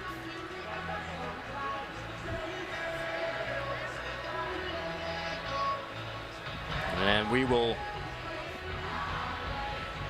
28-17, 9 seconds left in the half. We stay here during the timeout prior to what we presume is a Daniel Carlson field goal attempt coming up. And again, it would be from right around 40 yards. Carlson has missed only 3 kicks this year. Coming up on the Geico halftime report, Adam Zucker, Spencer Tillman, Brian Jones get you caught up on all the scores and the highlights, all coming up on the Geico halftime report, including an update on Notre Dame, Arizona State, Mississippi State with a practice today. And then, of course, LSU, Alabama coming up tonight. Yep. Among the big games, including Ohio State, Michigan State, the big one of the Big Ten. Now remember, Gus Malzahn is one of the best situational coaches in the country. I wouldn't put him past it to be able to try to run a fake here, but this field goal attempt here is off that untimely interception from Kyle Allen. Officially 41 for Daniel Carlson. Timeout, Texas A&M. Second timeout of the half. 30-second timeout. Now the Aggies use a timeout. Carlson didn't kick the last 2 weeks. You have to go back to the Mississippi State game. For his last couple of attempts, he missed a 28-yarder versus Mississippi State. Gus Malzahn says confidence very high in Daniel Carlson, the freshman kicker from Colorado Springs. This is game 1 of the SEC West doubleheader. Game 2 tonight. Alabama, LSU, 8 o'clock Eastern, the Home Depot SEC on CBS. So LSU loses this game, they're out of the playoff contention. If Alabama loses this game, what does that mean? It means chaos, and it means an extremely interesting finish to the end of this season. 41-yard field goal attempt coming from Daniel Carlson. Blocked! Scooped up by the Aggies. Texas A&M, DeShazer Everett will take it back. Touchdown, Texas A&M. A blocked field goal results in a 65-yard return from Everett. And what a way to end the first half for the Aggies.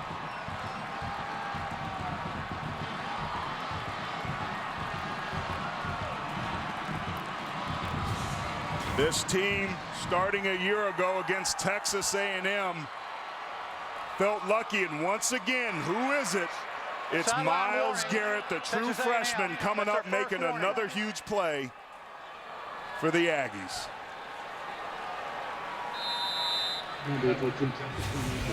So often it has been wild plays going in Auburn's favor over the past 2 years.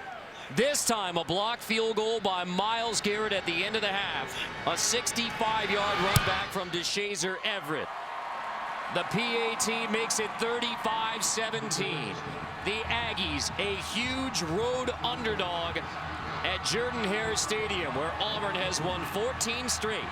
And yet it's Kyle Allen, the freshman quarterback, who leads a 35-17 charge at the break.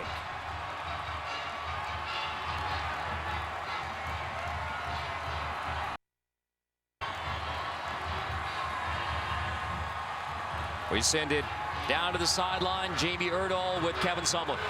Coach, Kyle Allen has shocked this Auburn crowd. 4 touchdowns through the air. Are you shocked by his first half? Well, you know, we want that last one back, the last play of the half. You know, that got us in a close situation. But, yeah, he's a lot more poised this week, a lot more relaxed, and I think his play shows that. Anything, I mean, you got the momentum now off the other true freshman, but anything in the second half you want to talk about there? Yeah, we got to, you know, just keep playing hard. You know, we can't let off the gas. It's a really, really good football team we're playing with a lot of pride here on the road. This crowd is going to get back into the game. We just got to keep playing and playing as hard as we're playing right now and execute. All right, Coach, thanks. All right, thanks. The number 3 ranked team in the country, the Auburn Tigers, trail 35-17 at the break. We expected some shakeup in college football on this Saturday, November 8th. But did you expect it to come from Auburn, Alabama? There's a half to go, but it's 35-17 at the break. Texas A&M leading number 3 Auburn. Now to Adam Zucker in our New York studio.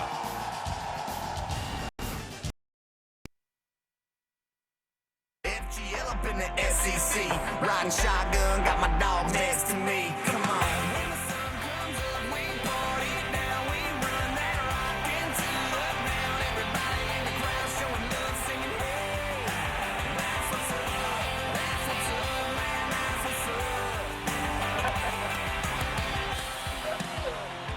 $35-17, the surprising score here at Jordan-Hare Stadium. Aggies on the Auburn Tigers. Now let's go inside the headset, powered by AT&T, official sponsor of the SEC. Coach, what'd you see on the blocked field goal? Yeah, we didn't do a very good job protecting. They scooped and scored. Big momentum play right there, you know, right before half. And you told us this week that your secondary can struggle in the pass coverage. What'd you tell that group in particular at the half? Well, we struggled so far. I mean, we made a true freshman quarterback look pretty good. We got to make him uncomfortable. We got to mix things up. I feel good about our play in the second half. Great, Coach. Thanks. Thank you. Well, the Auburn fans appear to be a little bit uncomfortable right now, down 35-17. The number 3 ranked team, Carter Blackburn, Aaron Taylor. So what are those adjustments in the second half? Well, I think we heard it right there from Gus Malzahn. I think that defense needs to be able to get after that true freshman quarterback, but they also have to do a good job of stopping the run. Texas A&M's averaged 6.8 yards per carry. They haven't run it much, but they've been able to run it enough to be able to stay balanced. We talked about whether or not Auburn was a team of destiny. Well, we're certainly going to find out this second half. Auburn will receive the second half kickoff, taking it near the goal line. Quan Bray leveled at the 18-yard line. The Aggies come out hidden. So we take a look at the first half stats. Aaron, what stands out? Well, I think when you take a look at the total yards, Texas A&M, an offense that had under 250 yards in the entire game last week, has once again found a way to be able to move the football on Auburn. Auburn with 182 rush yards has had some opportunities getting big plays, but they've been getting stopped a lot on first and second down. They've got to have some success here in the second half on the early downs to set them up on third down. Nick Marshall and the Tigers without leading receiver Duke Williams, injured in the first half. Will not see him in the second half. Cameron Artis-Payne, the SEC's leading rusher, gets the first touch.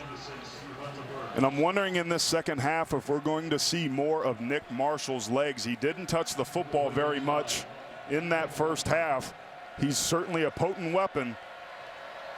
And I think they have to establish that run to be able to set themselves up for play action. They haven't been able to throw off the run as successfully as they would have liked in this first half.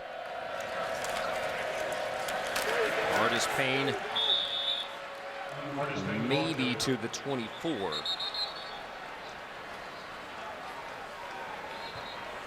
With Sean Washington going to have to come out of the game because his helmet came off for a play.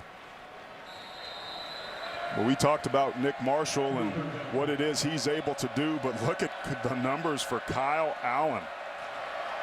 Outstanding. He had that one interception. He got a little bit greedy throwing the football up for grabs. He did need to do that, but the defense came through in the special teams and returned that field goal for a touchdown right before the half. 3rd and 5. Nothing downfield for Marshall. Pressured again. Marshall pumps, slips away across the 30. He has a first down. So Marshall looking for the deep shot, and yet with those legs able to move the chains anyway. And that's a good positive play. I'm wondering why we're not seeing more tempo out of Auburn. After they get first downs, they hit the gas pedal. They have to get back to their identity, which is running at a lightning speed pace on offense.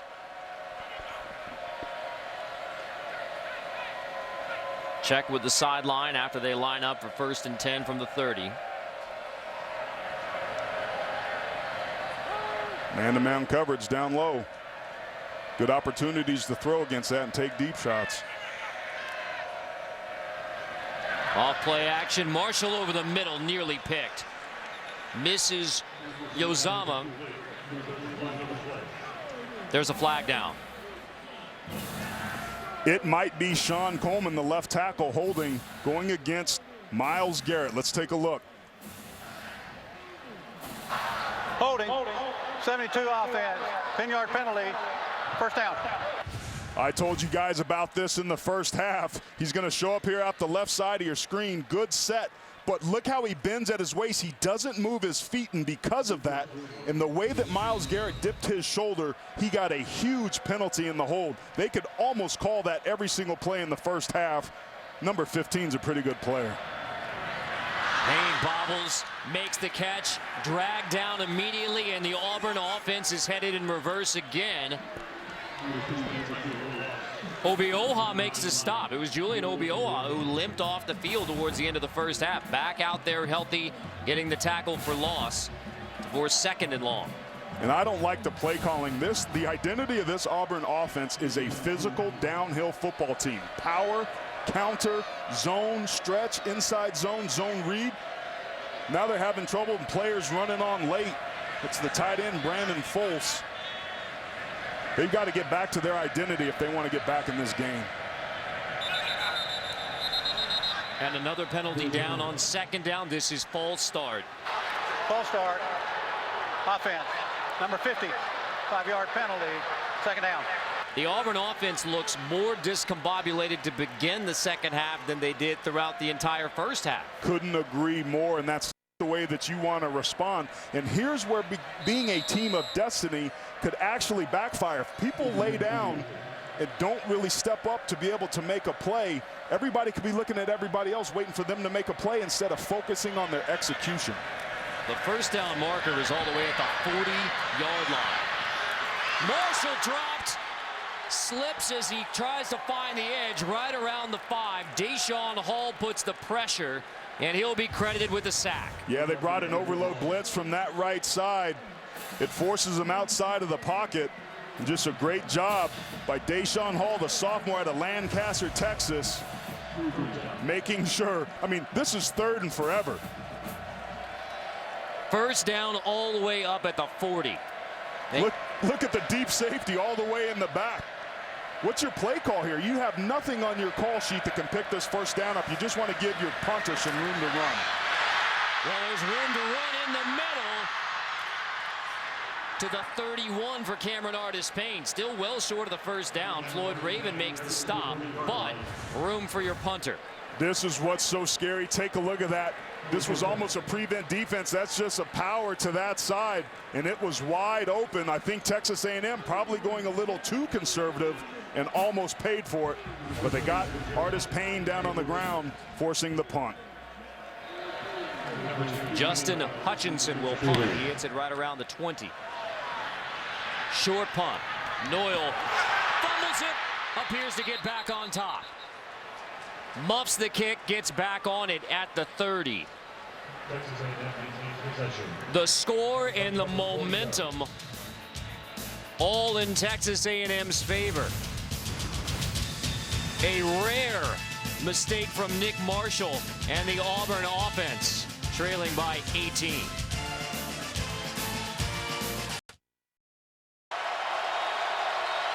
At the end of the first half, Auburn had a chance to kick a field goal to make it an 8-point game, receiving the football to begin the second half, a chance to tie it, cut it to 1. Instead, it is still an 18-point game, 35-17 Texas A&M on Auburn. That was a huge 10-point swing that could have a big outcome on this football game. Carson takes it on first down for a gain of 9. Trey Carson. Well, the goal for Gus Malzahn said was to try and make Kyle Allen uncomfortable. And think about it, this offensive line, because of Jermaine Ifedi going down, there's 4 different players playing a different position tonight, but they've been dominant up front. Complete first down. Take another quick one as Ricky Seals-Jones to move the chains. That play was successful because of the success that they had running the football on first down. If they can continue to do that, they're going to make it very hard on Auburn to be able to get in those blitz situations. I think this offensive line, I said it at the beginning of the game, they were going to be more important so far than Kyle Allen, but I think both of those guys have stepped up big time. But this game ain't over.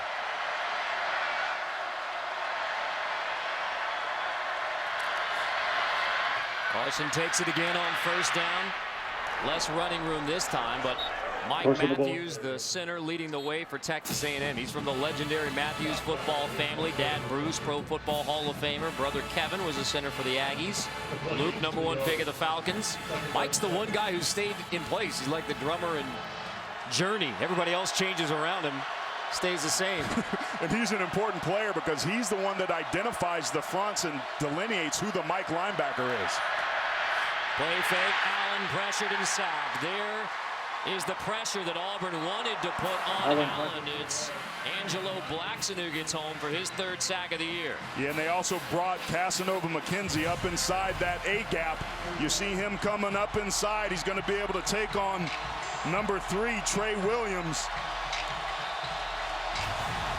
I would go with a high percentage safe pass here, maybe a screen or bubble screen, something simple where you do not turn the football over. You know that Auburn is coming.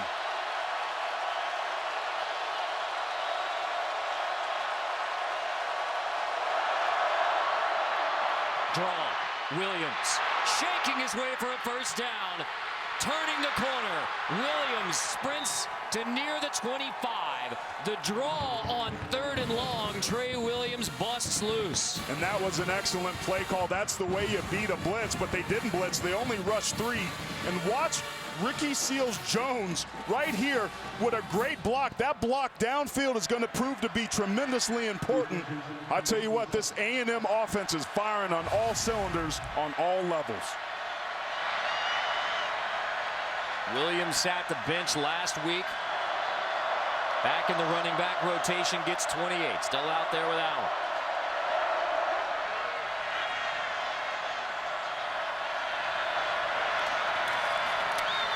Takes it again. The junior from Spring, Texas, ridden down for a loss this time back at the 31. And that time the Tigers showed press at the snap and then bailed. That was one of the things in the adjustments I thought that they needed to make, Carter, was that they were giving too much room to the Aggie receivers, and that's why they were able to get those free releases on those quick slants. So I think they just simply need to play more aggressive in rushing the passer and getting pressure, but also in jamming the receivers at the line of scrimmage to disrupt the timing. Play fake. Allen zips it over the middle, knocked away, incomplete. Therizi knocks it away. Devontae Lambert gets the pressure. Robinson Therizi breaks it up. Yeah, he plays that star position, and he's an active player for him. That ball was thrown a little bit behind Malcolm Kennedy. It was thrown right in the breadbasket, but it was just a little bit behind the intended receiver. Here's another 3rd and long situation. Last time Auburn didn't bring pressure and gave up the big draw. My guess is they pin their ears back and come on this one.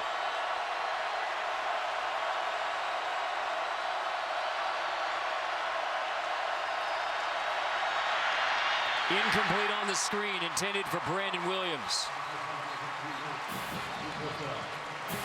The greatest attribute for Kyle Allen is his arm strength. But when you're hurrying under pressure on 3rd and long in big games, your feet aren't always right. That's the 2nd game in a row he's one-hopped a simple pass on a smoke route out to the flat.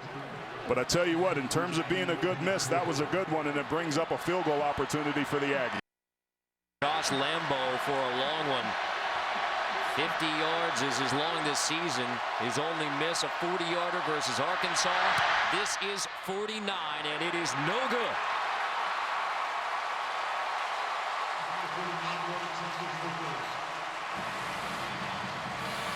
Both teams come up empty on the opening drives of the 2nd half.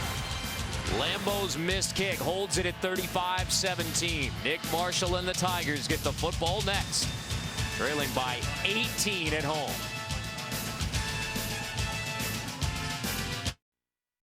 Heisman Trophy winners for Texas A&M and Auburn. Johnny Manziel, the most recent.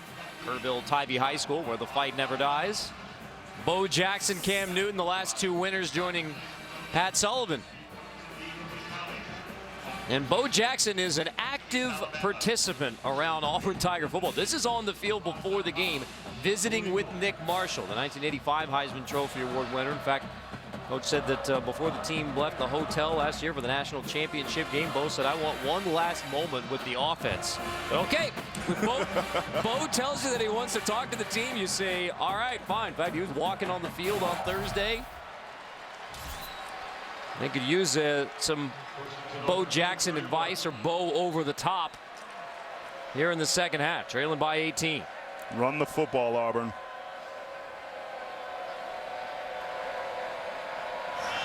They do. Cameron Artis Payne to near the 39. Chance for us to check with Jamie Erdahl. Carter, the Texas A&M defense will be without starting D tackle Ivan Robinson for the rest of the game. He is in street clothes on the sideline, but school officials unable to tell me the reason. It is injury related. Thank you, Jamie. Talking with the coaches this week, Carter, they talked about Ivan Robinson and how important he was to that defensive front. They credited him and only a few other players that said, hey, without him, we could not have beaten Arkansas inside. Ivan Robinson, a big piece of the puzzle to stopping the run. That's going to make A&M's job much harder the second half against this Auburn team that leads the conference in rushing.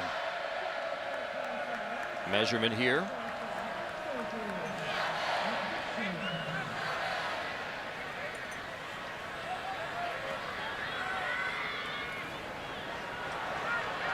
First down. Game one of a fun Saturday in the SEC West. Our doubleheader, Texas A&M at number 3 Auburn, and then Alabama LSU tonight on CBS. Carter Blackburn, Aaron Taylor, Jamie Erdahl from Jordan-Hare Stadium, where the Tigers undefeated under head coach Gus Malzahn. They will need to come back from 18 down against the Aggies. Artis Payne across midfield to the Aggie 48.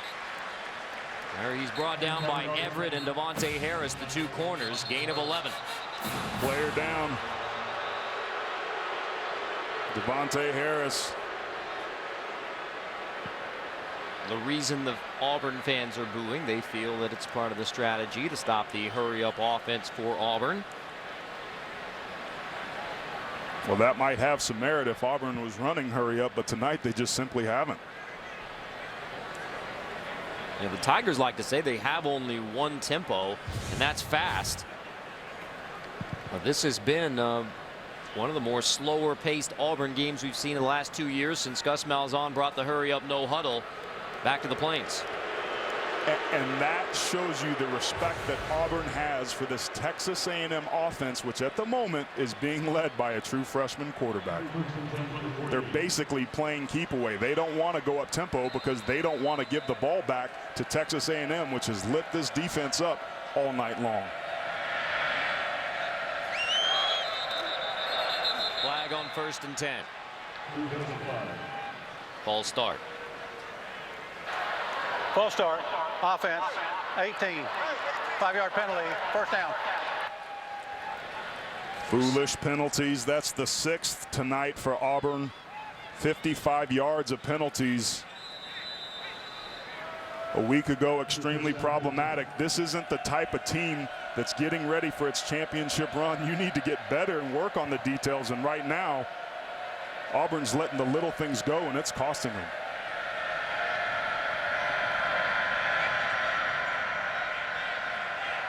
Marshall checks to the sideline. Play clock winding down, gets it in, gets it to Cameron Artis Payne again. Inside the Aggie 40. Henderson makes the stop. They're running to the weak side of that offensive line and being able to find room by being patient and then busting to the outside as we're seeing here. But this time the Aggies defense responds. It's going to be very close to the first down and looks like he might have got it. Move the chains to the Aggie 37. 1st and 10 Auburn. Texas A&M up front. Another Aggie player down, has been playing pretty stiff. There's 2 Aggies down. Henderson's one of them. Williams the other. So Ivan Robinson has already left the game. Alonzo Williams and Zakoven Henderson, other 2 critical performers in the middle. Williams back up on his feet. Henderson is down.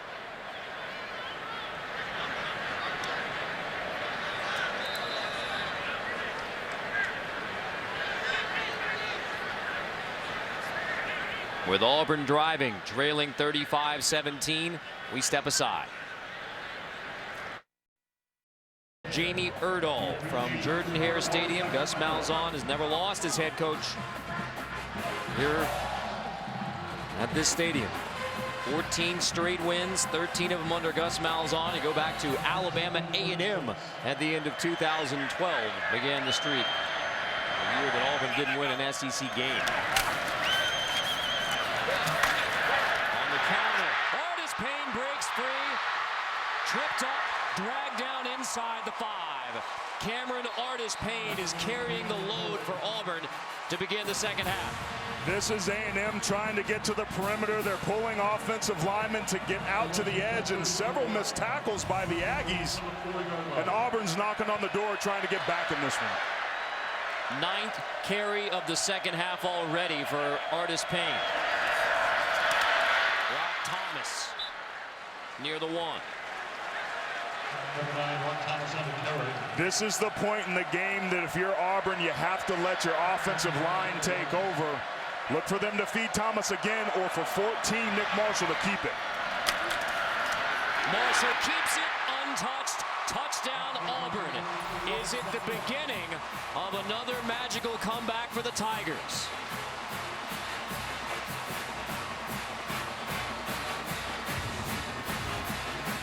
They set this play up perfectly.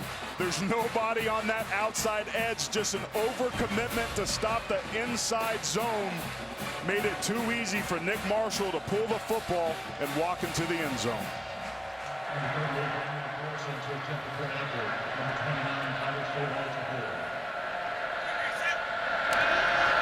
Carlson for the PAT. Cameron Artis Payne leads him down the field. Nick Marshall finishes it off. 35-24, the new score. The number 3 ranked Tigers trying to come back. Game 1 of the SEC West doubleheader here on CBS, 35-24. Aggies still in the lead, but Auburn regained some momentum with a touchdown drive capped by Marshall. Cameron Artis Payne leading the way. Already 10 touches in the second half, 202 rushing yards. That's a new career high for the senior from Harrisburg, Pennsylvania. And remember, the mounting injuries on the defensive line for Texas A&M could definitely rear its ugly head as this game progresses. It's extremely important because of that Texas A&M responds. I'm interested to see how they are on the road with a true freshman quarterback. They face the first little adversity and momentum shift in this ball game. How do the Aggies respond? Carlson touchback. Aggies will get it at the 25. Now we send you back to Adam in New York for the Heisman Watch presented by Nissan. Thank you, Adam. You can hear that Jordan-Hare Stadium is awake.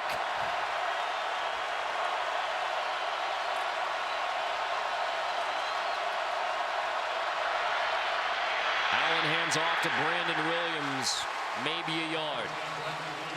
Ben Bradley leads the way. If you're Auburn, that's exactly what you need to have happen on first down. Very minimal game brings up a 2nd and long.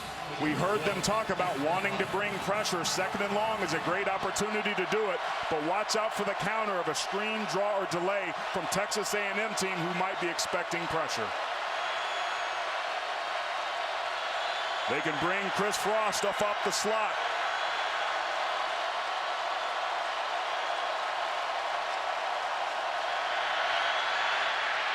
Brandon Williams again. Nothing doing again.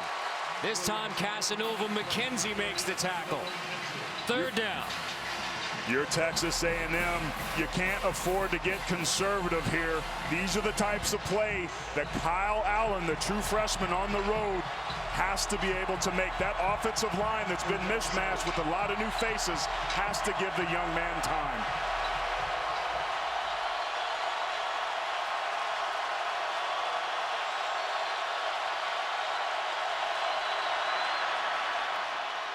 Allen, deep shot. Knocked away at the last second, intended for Josh Reynolds. There is a flag down.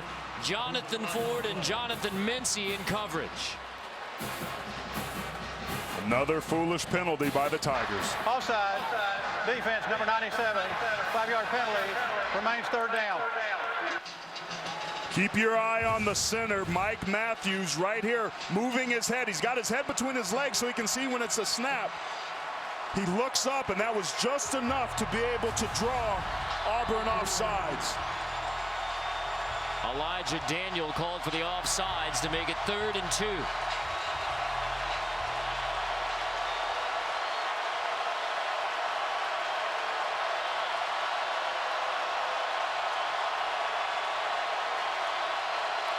Edge pressure.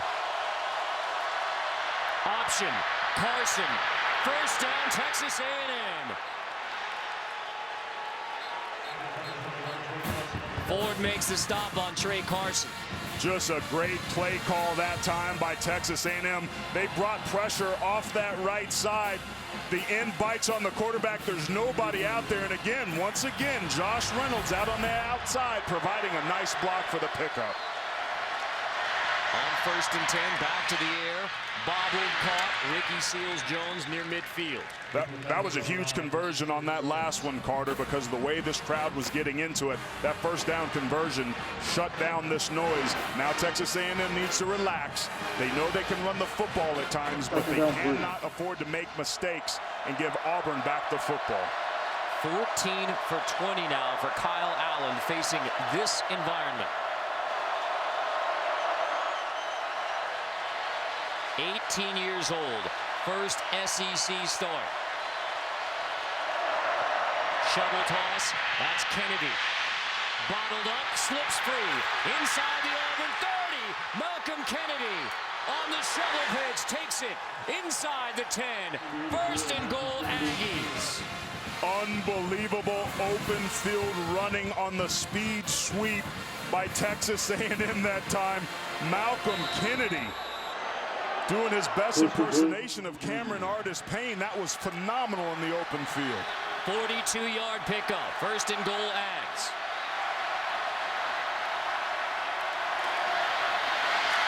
To Carson, stretching to the 5. McKenzie on the stop. I can't praise this offensive line enough for Texas A&M. Jarvis Harrison, who a week ago played left guard, got moved out to tackle. Garrett Grambling, who played right guard, is playing left guard. They moved Joseph Cheek up to that right guard position. And Cedric Ogbuehi, who was a left tackle a week ago, is the right tackle tonight, and they're doing their job.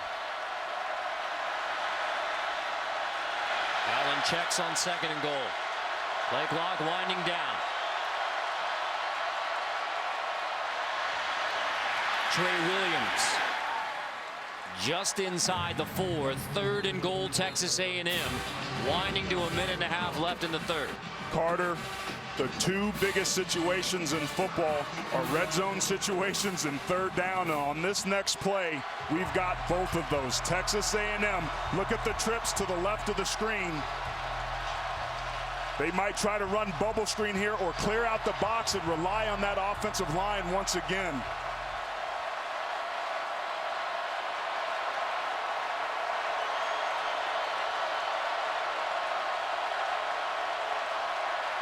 Man coverage up there.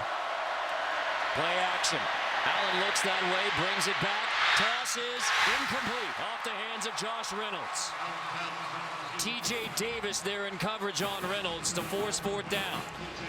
Credit that Auburn Tiger defense for holding pretty decent protection up front. Good pocket, but he has nowhere to throw the football, so he extends the play. He tries to force it, and that ball should have been caught by Josh Reynolds. That should have been a touchdown, but credit Auburn for finding a way to win themselves in the red zone. This one easier than the last one for Josh Lambo. Missed from 49. This a chip shot 22-yarder.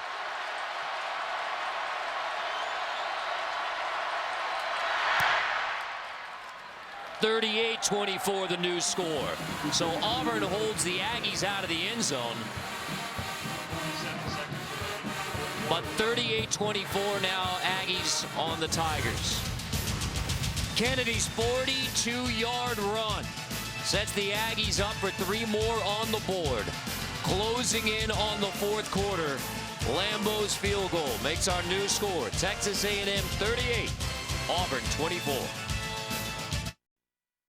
38-24 lead for Texas A&M on the nation's top-ranked one-loss team, the Auburn Tigers.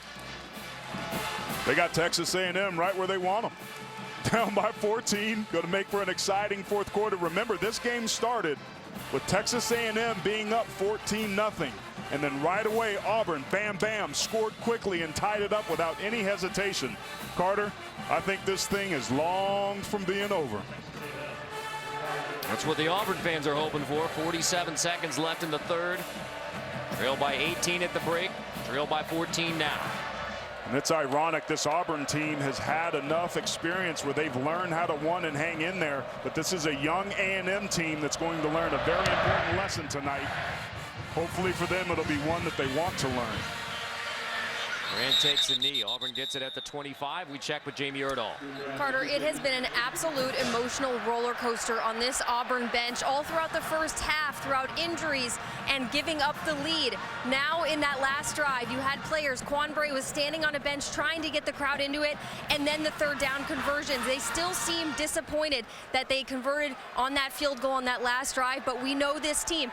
Coach Malzahn told us yesterday that this is the game last year against Texas A&M that they felt like this team came together and they know they can close out games. Absolutely, Jamie. Malzahn said at College Station last year it all started there. The wins in tight games, the victory at Kyle Field, 45-41 for Auburn. Back to Quan Bray, gets it to the 35. And this is what Auburn will do. They'll stretch you out and make you defend the entire field and then come back and gash you up in the middle. That's where the big plays come from. And now that you see they're running a little bit quicker tempo here. Marshall pulls it across the 45, slips his way into Aggie territory, rolling all the way to the 35. Nick Marshall. I said it the series before that we needed to see more 14 legs, and he delivered that time. Some poor tackling by the Aggies on that last play. 30-yard pickup. Back to Cameron Artis-Payne. Takes it to the Aggie 31. 3 yards is a win for the Aggies. They got a win here on second down, though. That defensive line's been doing a good job of being stout. So we head to the fourth quarter with the #3 team in the nation trailing by 2 touchdowns at home. But Cameron Artis-Payne, Nick Marshall, and the Tigers driving. Can they punch it in to begin the fourth? We return to Auburn right after this word from your local station.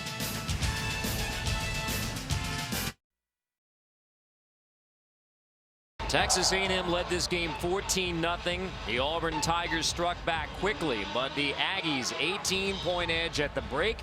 And as we begin the fourth quarter, it is A&M once again up by 2 touchdowns. Carter Blackburn, Aaron Taylor, Jamie Erdahl from Jordan-Hare Stadium, Auburn, Alabama, where the Tigers have won 14 straight. Still to come tonight on CBS, Alabama, LSU. For now, Nick Marshall and the Auburn offense driving. 2nd and 6 from inside the A&M 33. Marshall, pump, deep shot, end zone, touchdown, Quan Bray. And now it's a 1-score game.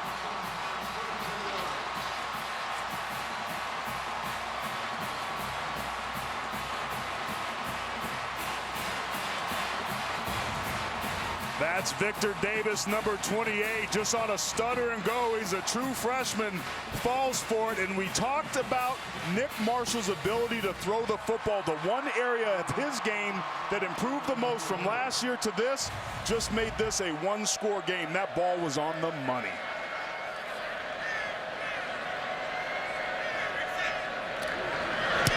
Daniel Carlson's PAT, 7-point game.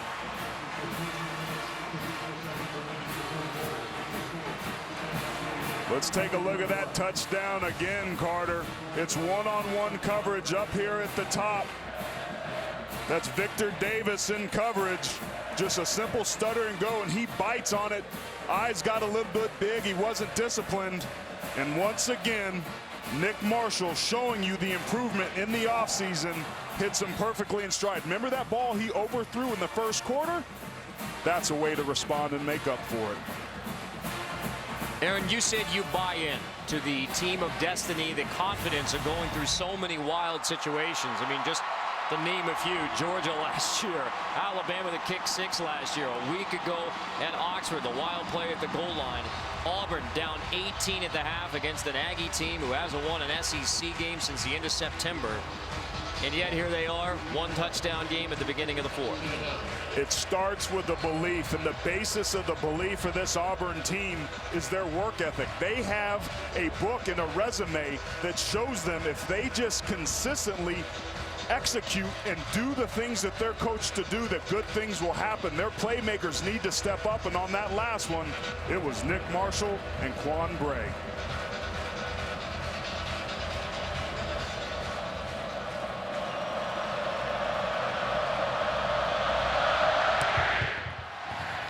Carlson's kickoff. Speedy Noyle fields in the back of the end zone, decides to bring it out. The freshman across the 10. Speedy Noyle tries to reverse field. That cost him 10 yards. If he'd have taken a knee, touch back to the 25. Instead, Noyle dragged down at the 15. We send you back to New York. Adam Zucker for an update. All right. So both Notre Dame and Auburn trying to come back. Of course, Notre Dame's doing it on the road. Auburn's trying to do it at home. Pass protection is so paramount. That offensive line for Texas A&M needs to take over and respond as well. Allen to Trey Williams in the backfield. There's a flag down. Williams spins to the 19. Again, flag back at the line of scrimmage.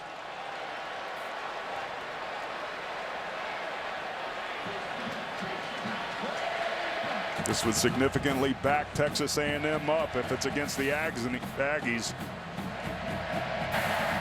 Shot block. Number 56, number 58 for the offense. Half the distance to the goal. Remains first down. That's the combination high-low block. Yeah, here it is right here. Combination high-low. You cannot cut a player when he's engaged with somebody else. The center, Mike Matthews, comes over to be able to help his guard. But on a 3-step drop where you cut block, you can't do it. That was a big penalty that backs up Texas A&M. First down and 17. A little bit tighter coverage from Auburn. Allen inside gives, slipping through the Auburn D. Trey Williams takes it to near the 20. Threezy makes the stop. Breathing room, and it's only second down. We talked about that offensive line getting a hat on a hat and picking people up. Look at that, Carter. I could pick up a first down if I was running through holes that big. This is an offensive line that is completely rebuilt from a week ago, and that was a huge way to respond on first down. Especially after the chop block. Another flag down. Allen, deep shot, may have been a free play. Tried the deep shot to Edward.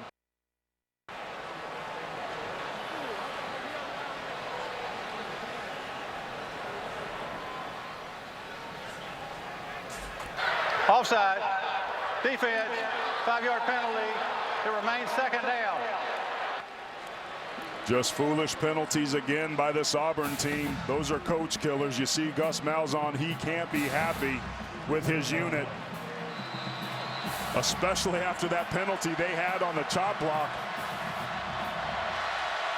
It's now second and extremely short. From 1st and 17 to second down and 1, Aggies move the chains. Boy, Auburn had them pinned back after the chop block, bringing pressure on the true freshman quarterback right with a student section behind him.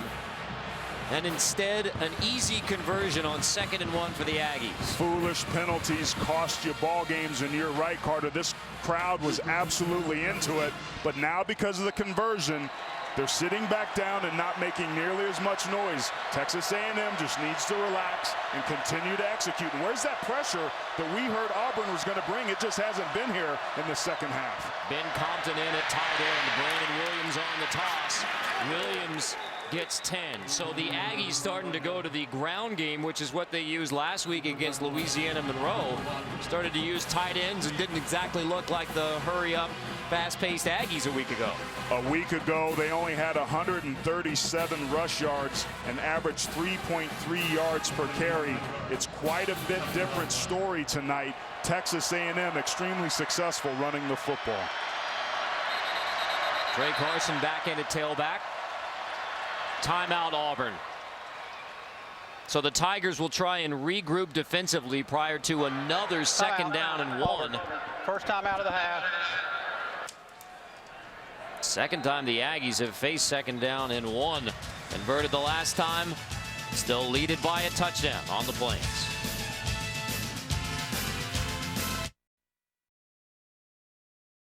It's time for our Geico game recap. The home of War Eagles, spirit in flight to get it started, but it was Kyle Allen in the Aggie offense that was off to the hot start. Malcolm Kennedy's 60-yard touchdown, and then Allen's second touchdown pass. Josh Reynolds, 36, so the true freshman off to a red-hot start. This was at the end of the first half. The turning point, really, the blocked field goal when Auburn had a chance to cut it to single digits. DeShazer Everett takes it all the way back. Touchdown Aggies to make it an 18-point lead at the half. Auburn trying to fight back. Nick Marshall, 1-yard touchdown run. Marshall, deep shot. Quan Bray touchdown for the Auburn Tigers to make it a one-score game. 12:55 to go in the fourth quarter. Texas A&M 38, Auburn 31. This was Brandon Williams coming off the field after a 10-yard run, and he clearly wasn't happy with getting substituted in the running back rotation. Well, he's been a factor, and when runners are hot, they don't want to come out of the ball game, but that's not his call to make. That's Kevin Sumlin's. 2nd and 1. A&M winning on first down is a big, big part of this drive. Trey Carson, the junior from Texarkana. Kevin Sumlin says is becoming a leader for this offense. Moves the chains.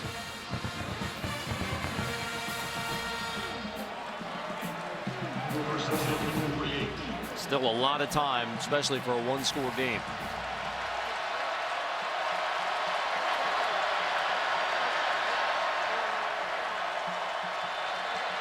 You'll notice, Carter, a little bit tighter coverage out on the outside edges.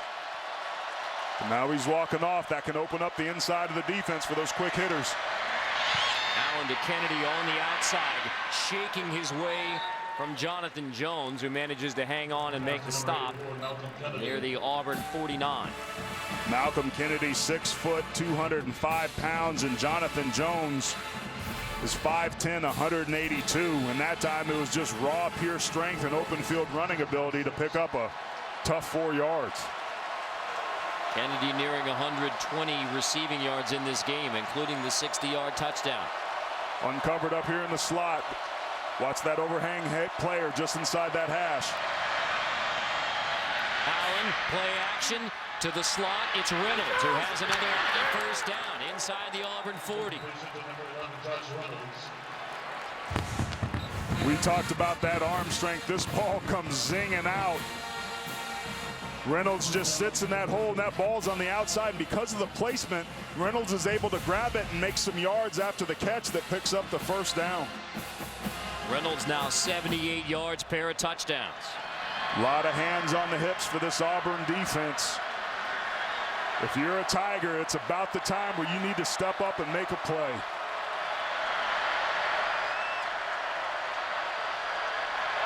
Pressure up the middle. Carson right into the pressure. Gives us a chance to check with Adam in New York. Well, Carter, this could be turning into Notre Dame's biggest comeback in a decade. They've scored 28 straight points now. Everett Golson to Amir Carlisle. Golson's got a career-high 423 yards, having the kind of game Jameis Winston had last week. They're only down 3 now at Arizona State. Back to you. Looks like Notre Dame is a team of destiny, possibly, huh? He's literally puffed out like a proud papa right now. Peacocking up here. So Notre Dame coming back against Arizona State. Auburn still trails by 3.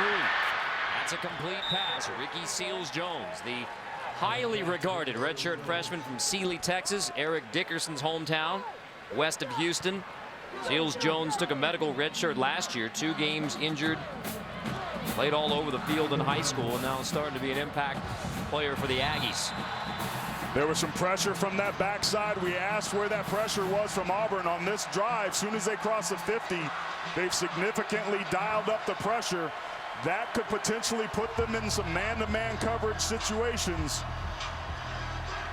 And that's going to be something that Texas A&M is going to have to be able to take advantage of. We haven't seen hardly at all Speedy Noyle. We talked about him in the opening lineups. He's a dynamic freshman, been very quiet tonight. Made a questionable decision to bring that football out, as you mentioned, Carter, on that last kickoff. But number 2, when they've needed to make plays the last couple weeks, has stepped up and made them for them. Speedy Noyle doesn't have a catch. Bring out the chains to measure. It will be 3rd down. 3rd and 1. A very short one.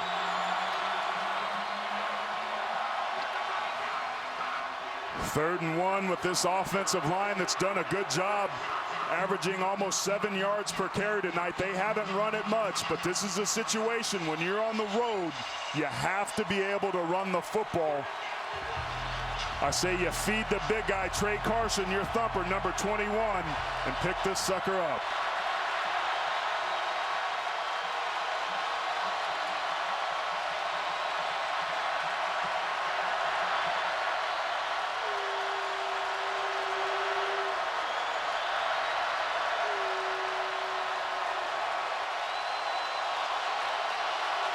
They better be careful. 7 seconds left. They got to get the snap off. Play action. Allen on the roll. Caught. There's Speedy Noyle inside the 20. His first catch of the day takes the Aggies inside the 15. Play action on 3rd and 1. This is almost the similar play that we saw Nick Marshall make a week ago early on in the ball game. He throws that football with so much strength, being outside the pocket. Speedy Noyle doing an excellent job of finding the hole in that zone defense for the big first down. His first catch was a huge one. 15-yard pickup takes Texas A&M into the red zone, brought to you by Verizon.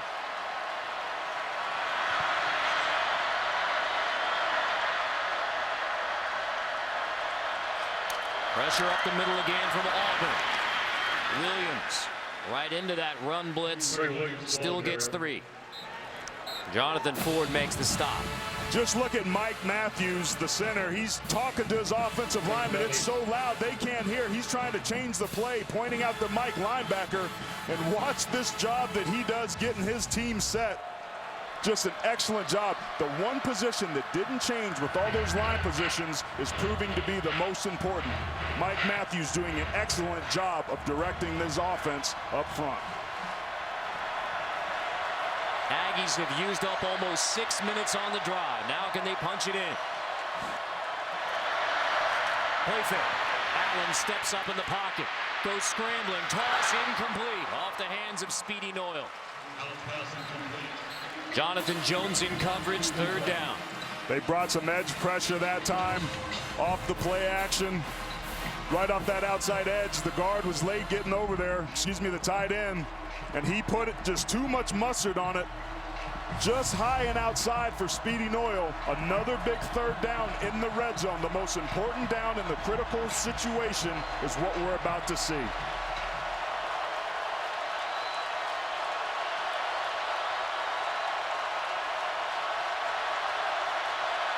Auburn shows pressure.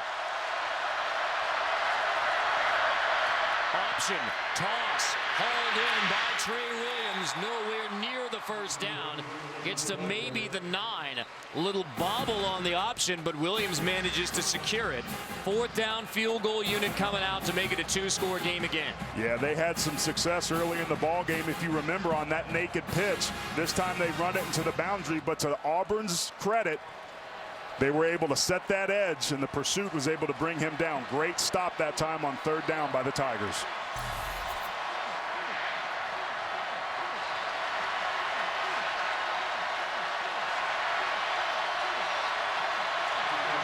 Lambeau 27-yard attempt. Lambo boots it through. We're back to a two-score game. 27 yards kick was good. 41-31. The first across 40 is Texas A&M. 41-31. The Aggies were backed up. It's deep in their own territory. After a chop block penalty, it was Trey Williams shaking his way free to give the Aggies breathing room. And Josh Lambo finishes it off. 7:54 to go in Auburn. Aggies lead it by 10.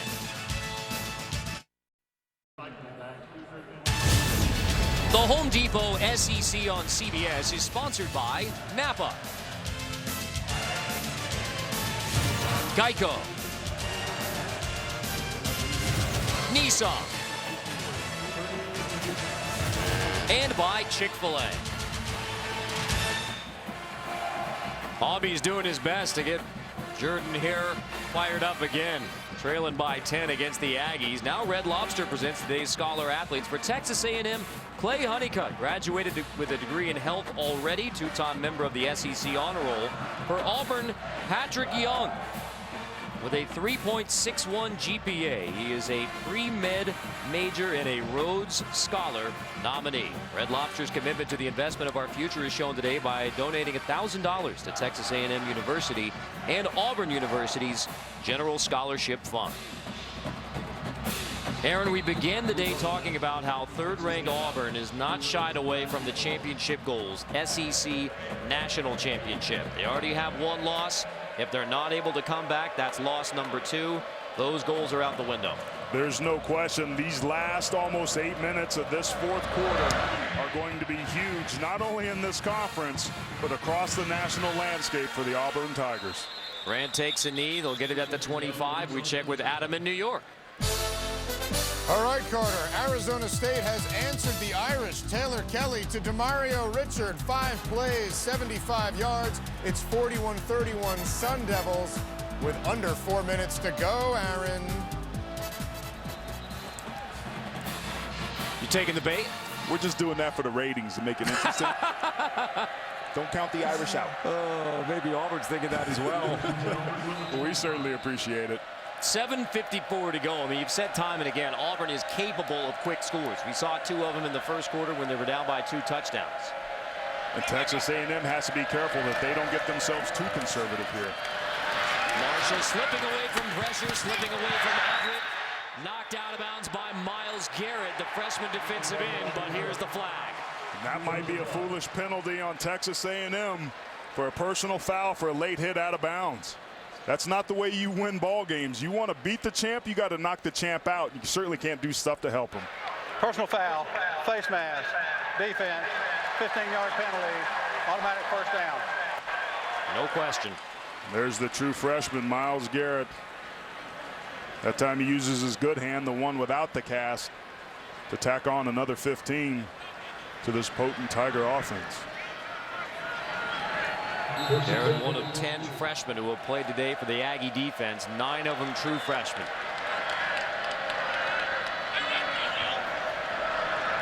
Texas A&M with 6 in the box. This is an advantageous number count, and here they walk the safety down to get some extra help against the inside run after the check. Marshall pulls it, tosses it, incomplete pass. Daquan Bray. So the package play resulting in the pass, but Marshall left it well short. This is one of the hardest plays for defenses to defend. The run pass option. Be right, it just wasn't a good throw or pitch, if you will, that time by Nick Marshall, but it was a forward throw, so it was an incomplete pass. One of only 6 incompletions on the day for the senior quarterback. He hasn't thrown it much. I would expect them to take a deep shot here shortly. There's the play action. Marshall, there's the deep shot. Downfield, it is caught inside the 5. Sammy Coates makes the grab.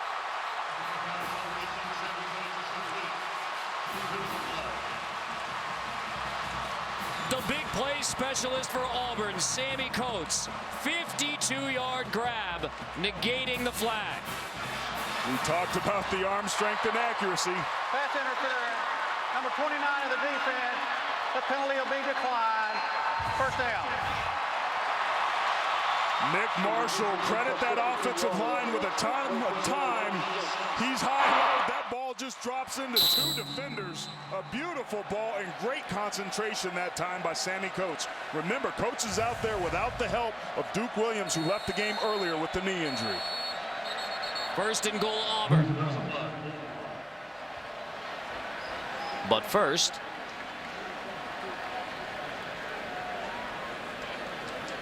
count them. One way or another, the substitution infraction is the question, whether there's 12 men on the field for Texas A&M. If you're the Aggies, you just can't let Auburn complete that last pass. There is no flag. There's 11 men on defense. Well, counted them. Matt Moore said count them. They got 11. All right, here we are in the red zone. If you're Auburn, you like to run the football down here. They feed 44 first and then counter with the legs of Nick Marshall, 14. first and goal. Marshall pulls it. Marshall, touchdown Auburn.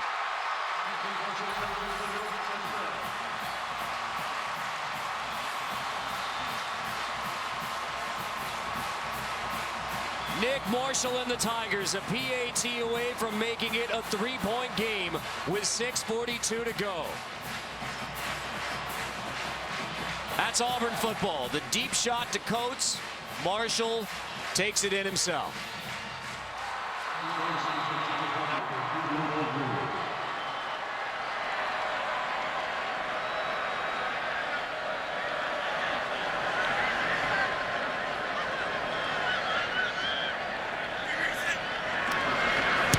Carlson's PAT makes it 41-38. 6 minutes, 42 seconds left. The deep shot we anticipated, a 52-yarder to Sammy Coates to set up first and goal for the Auburn Tigers. Nick Marshall takes it himself. Number 3 Auburn down 18 at the half, only trails by 3. It goes for 52 yards from Nick Marshall to Sammy Coates to set up the field goal. Playmakers make plays, and this is exactly what feeling like a team of destiny looks like. When they needed a play, they put the football in the hands of its quarterback, and Nick Marshall dropped a dime into the arms of Sammy Coates, who ran a great route and beat 2 defenders who should have easily knocked that ball down. What an amazing play. Remember, Sammy Coates was banged up all year. He was finally healthy, and it came just in time. This game ain't over, but he's a big part of why they're back in this thing.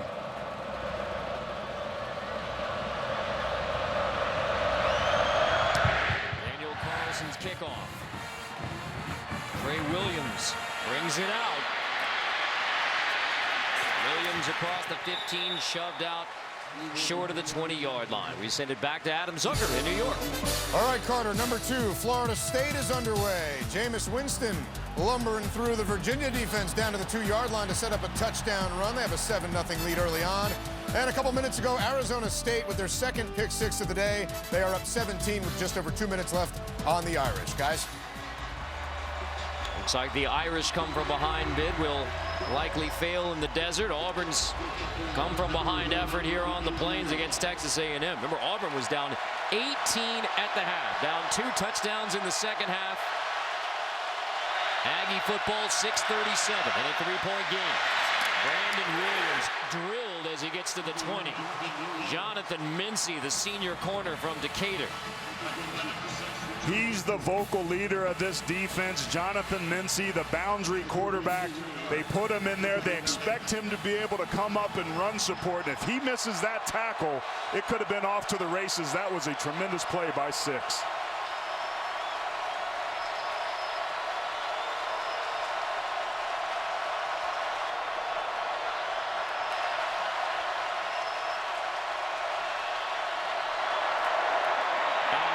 Pressure, steps up, incomplete.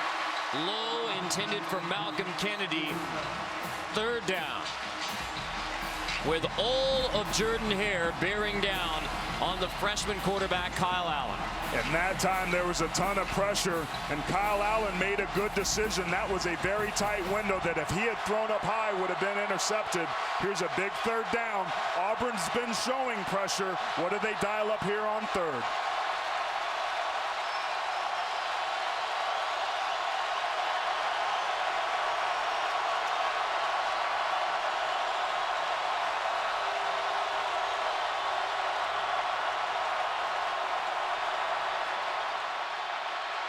Allen to the sideline, incomplete, intended for Josh Reynolds. Fourth down. The Aggies will have to punt it back to Auburn with under 6 minutes to go, clinging to a 3-point lead.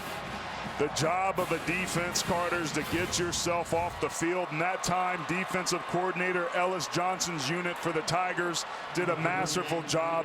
That was just a blind back shoulder throw that wasn't on target. That time they weren't in sync.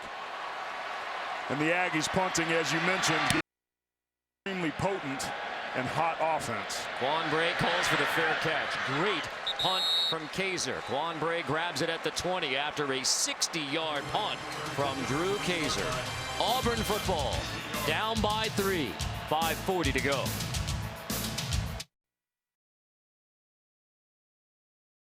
Well, that's an interesting ball game. Both teams are physical. Both teams can run the football, but the one area that Alabama has a decided advantage is at the quarterback position. And I wonder if that's going to be the difference tonight in that game. We'll see here coming up. But before we get to that one, Carter, we got a pretty good one here ourselves, buddy, with Nick Marshall, the quarterback on the field for the Auburn Tigers, who's been hot in this fourth quarter. Cameron Artis-Payne already over 200 yards today. Pushes to near the 28. So 8 more.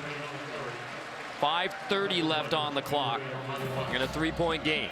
And there were some great blocks up front that time by the Auburn Tigers offensive line. We talked about Texas A&M's defense. They're starting to get tired. Those injuries are starting to take its toll. This is where the Tigers need to take over. Marshall pulls it, second and 2, easily has a first down, slipping to near the 45. Finally brought down by Donovan Wilson, strong safety. Right back up on his feet to get the play call for first down. Texas A&M has 9 guys inside the box trying to stop the run. There was nobody out there on the perimeter, and Marshall ran easily. Pulls it again, tripped up and dropped, and it's Donovan Wilson. That's back-to-back stops. Well, one of those true freshmen. He's from Shreveport, Louisiana. Makes the tackle for loss back near the 40. That's exactly what it is you need. You look how hot this Auburn team is. They've strung some drives together, but they've also scored quickly. That was a huge stop on first down. Now A&M has to be able to force an incompletion or make something happen here again, getting pressure. Play action. Marshall deep over the middle again. Caught again. This time it's Ricardo Lewis to the Aggie 20.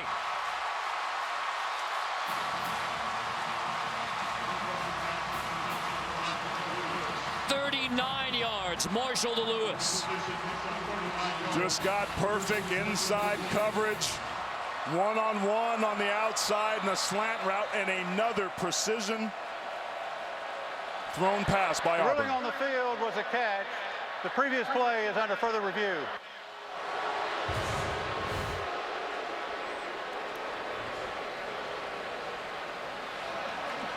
He got underneath that. That's a catch. Big plays crush your defense after that huge play they had on first down. See, that ball's on his hands. To me, that looks like a catch, Carter. The football doesn't hit the ground and bounce back up into him. It looks like Lewis had control and demonstrated that control all the way throughout the catch. And I think it should stand. Replay officials tell us all the time they're looking for a clear picture in order to overturn the call on the field. So if there's a clear picture of that ball on the ground without Lewis's hands underneath it, controlling into the body, maybe you overturn it. That one would be a tough one to overturn. Again, it's in the judgment of the replay official, James Allison. Again, that was number 23, Armani Watts, another freshman.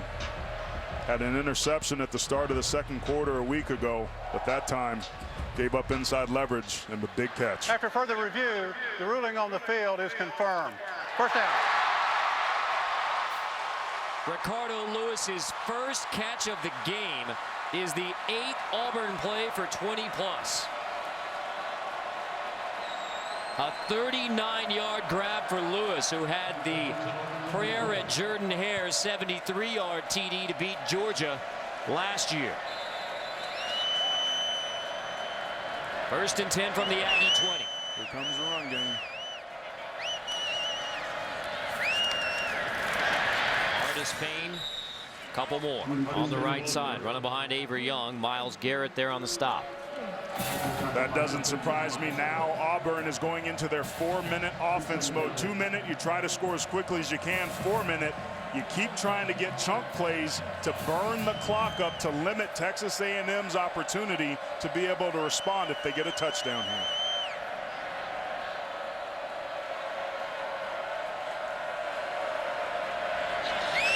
Winding to 3:30. Marshall, screen outside. That's Lewis again. Blockers on the edge. Lewis dives forward to the 6. 1st and goal, Auburn. 3:21 to go. If you notice how far off the football Texas A&M is playing, they're afraid to give up big plays, and because of that, the safety's just so late getting over there that Lewis was able to easily pick up that first. 1st and goal, Artis Payne. Pushing his way forward and pushing the pile. Marking down right around the 2. What they're doing upstairs is seeing how the in man on the line of scrimmage is responding when they hand that football off inside. That time, Texas A&M had 2 defenders on the outside. My guess is they feed them inside again here. 2nd and goal, Artis Payne. Fumble, loose ball. Auburn's on top. Artis Payne got back on top of the fumbled exchange between Marshall and the running back. And now we'll check. Artis Payne on top for a moment. Texas A&M football. Wow. Obioha recovers it with 2:37. The Aggies have a 3-point lead in the football at Auburn. Huge mistake. Nick Marshall's reading the end man, the line of scrimmage. He sees it. He wants to keep it. Artis Payne thinks he has it. I think Marshall should have given that football to Artis Payne based on how Texas A&M was playing on the line of scrimmage. And a huge, costly turnover deep in the red zone for a team that played in the national championship a year ago. Artis Payne at the bottom of that pile has the football initially. Now what the officials ruled is that Obioha controlled it. That when Artis Payne had it, he was not down. Right there. 95, Obioha. With a fumble recovered by Texas A&M. The previous play is under further review. Back upstairs to James Allison. If Artis Payne is controlling it while he's on the ground, it's Auburn football. That's obvious. So if there's a knee down while Artis Payne controls it.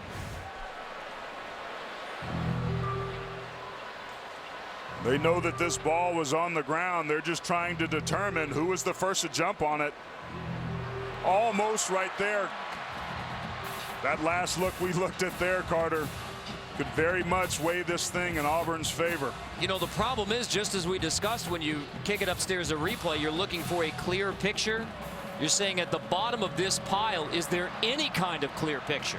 I mean, this may be one of those where the replay official says possibly, probably Auburn football, but the rule book says you have to be convinced beyond any doubt to overturn that call on the field. And lots of stuff can happen. It looks like a Texas A&M player has that, so who's to say that the same thing didn't happen to the Auburn player? Boy, oh boy, I'll tell you, that replay booth's going to earn their money tonight. So the bad exchange between Marshall and Artis Payne.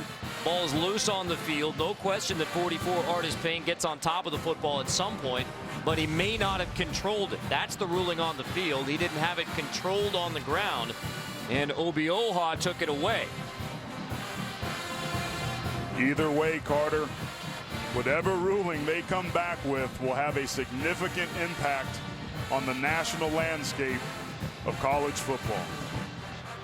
This is a huge call and an uncharacteristic mistake between the SEC's leading rusher and a dynamic playmaker, Nick Marshall.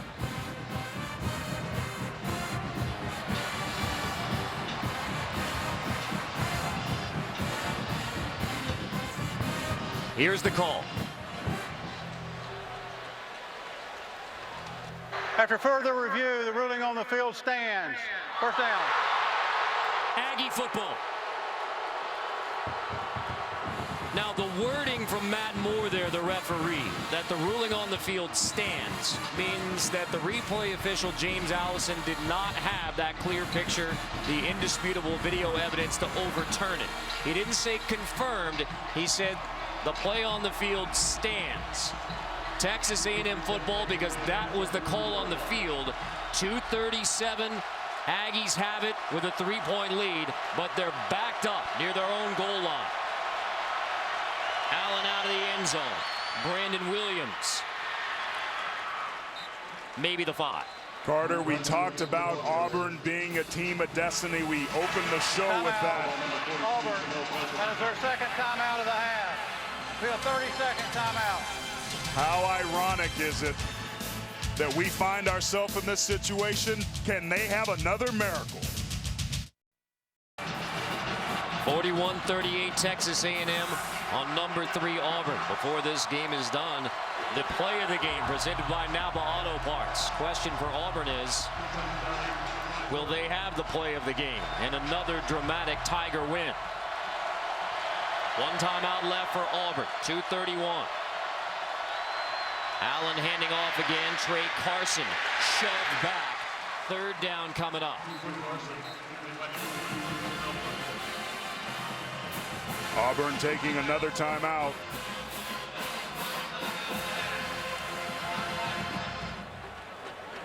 Have to go back to 2012 versus Georgia. I mean, so much about that 2012 season has been forgotten when Auburn didn't win an SEC game. The streak actually started at the end of the year when they beat Alabama A&M. And then Gus Malzahn 13-0 at home in his tenure as Auburn's head coach. 14 straight wins overall. You go back to last week, I mean, the wild ending to Ole Miss, wild and really tragic ending for Laquan Treadwell. The terrible injury, but he fumbles. Auburn ends up taking it. Now this is the play at the 1 again. The ball is loose. It is ruled recovered by Texas A&M. Now there is still 2:26. Auburn doesn't have a timeout, but you get a stop here. There's plenty of opportunity for the Tigers to have another dramatic finish. And this is an interesting play call. If you're Texas A&M, you can't afford to be too conservative here because you have to pick up this first down, but you also don't want to turn the football over. Auburn has been aggressive, bringing pressure on the true freshman on the road who's backed up to the student section. Let's see if they come after the young man here. Allen toss in the end zone. Williams, did he get out? Yes, just barely. No safety. Trey Williams manages to just get it across the goal line before Frost and Adams bring him down. They brought pressure off that outside edge, and just an outstanding job of Robinson Therese coming off that hedge on the outside, beating the block of the receiver for an almost safety. That's Malcolm Kennedy, who made the big play earlier and has done a great job of blocking. That's the way to step up and make a play if you're a defense. Kaiser's last punt went for 60, but he will have very little breathing room. He'll be punting out of the back of his own end zone and punting to Auburn's Quan Bray, who has 2 punt returns for touchdowns this season.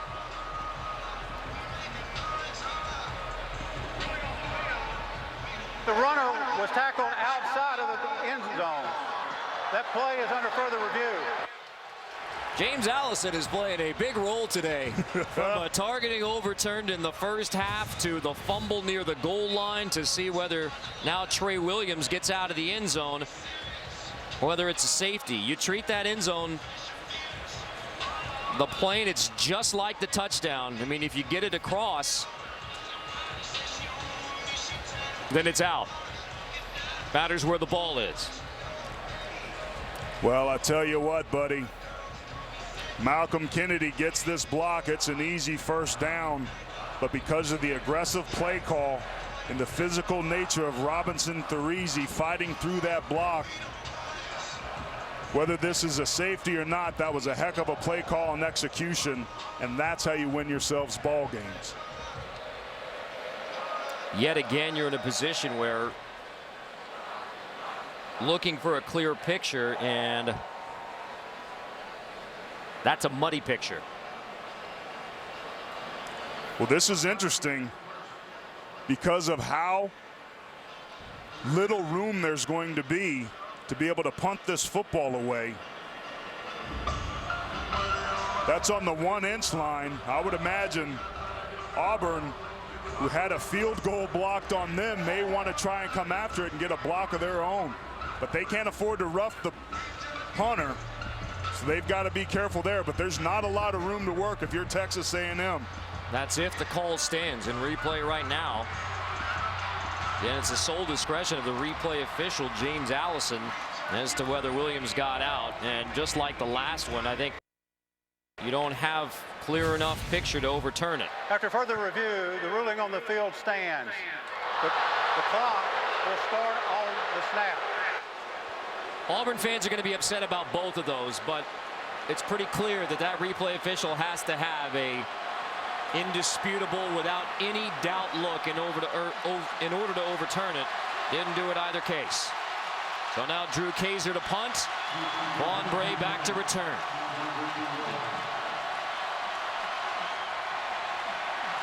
It's the little things, the details. Texas A&M has to get off a clean snap. But the worst case scenario for Auburn coming out of this is that they have the football with 1.5 minutes at midfield. Kaiser gets it away. Bray from the 49. Quan Bray driven back to the 44-yard line.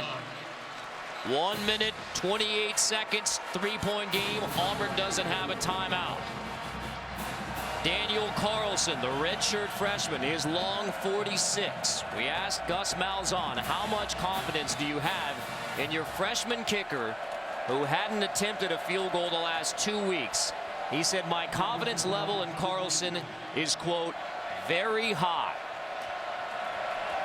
Will he have a chance to tie it? Or will Nick Marshall and the offense take care of business in dramatic fashion again?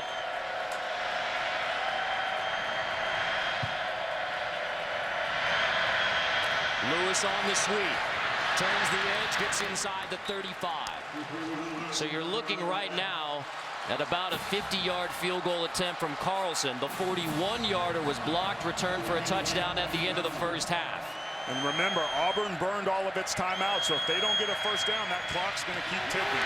Marshall complete. Coach goes down right at the 28. As soon as he makes the grab for the first down, hits the deck. Clock stops to move the chains, minute 5. I think Texas A&M needs to be aggressive here. They can't be too conservative and sit on their heels and play not to lose this game, because that's how you get yourself beat. I think they need to come after it. The ball got snapped forward. Loose ball. Did Auburn get on top?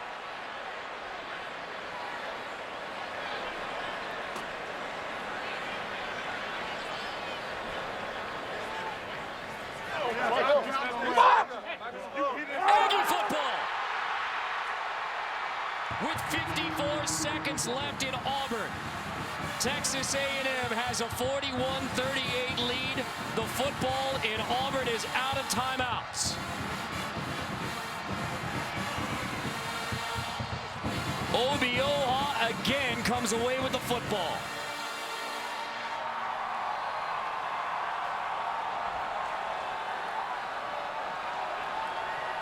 Another discussion among the officials.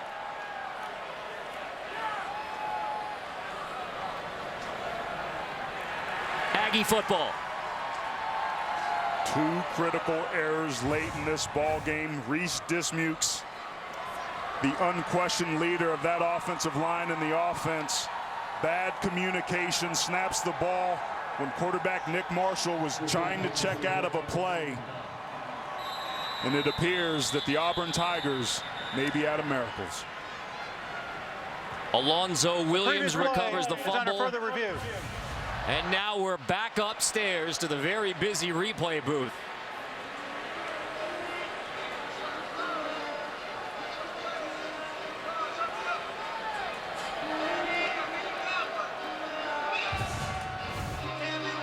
They know this is, sorry, buddy. They know that this is a fumble. They're just trying to see who gets it. And clearly, to me, it looks like Texas A&M recovers that.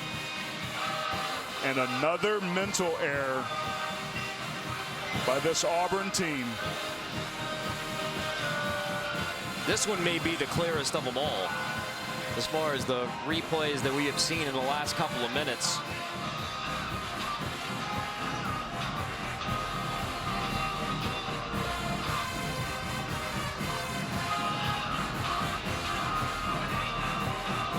That's Williams. I mean, Marshall's on the ground because he's dejected after the fumble. It's Alonzo Williams, the junior nose guard, who recovers it.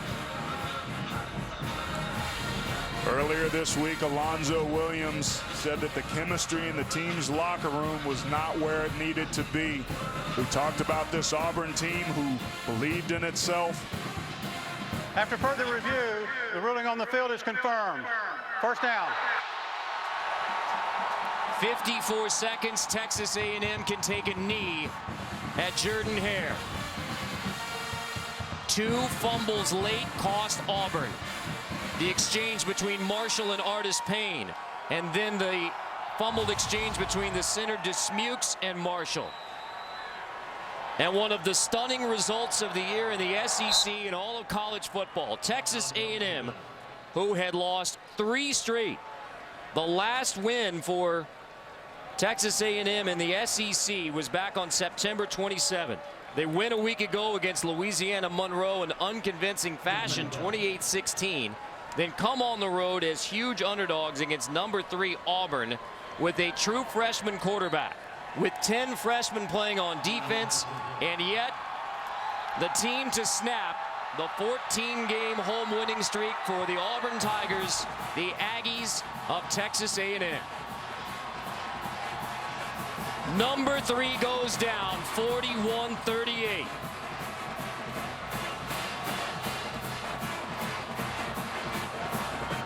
In the last 4 snaps of the game for the Auburn Tigers, 2 turnovers. With Alabama LSU still to come tonight on CBS.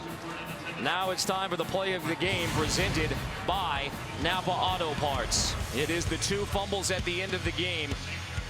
Down near the goal line with Auburn going in, A&M recovers, and then 3 plays later, Marshall and Dismukes, the early snap recovered by the Aggies. And here's your updated SEC West standings. Auburn taking its 2nd loss. Alabama LSU tonight. The Aggies get their first SEC win since September 27. Win number 7 of the year for the Aggies, and they head back to College Station, becoming the first team since 2012 to win here at Jordan-Hare Stadium against the Auburn Tigers.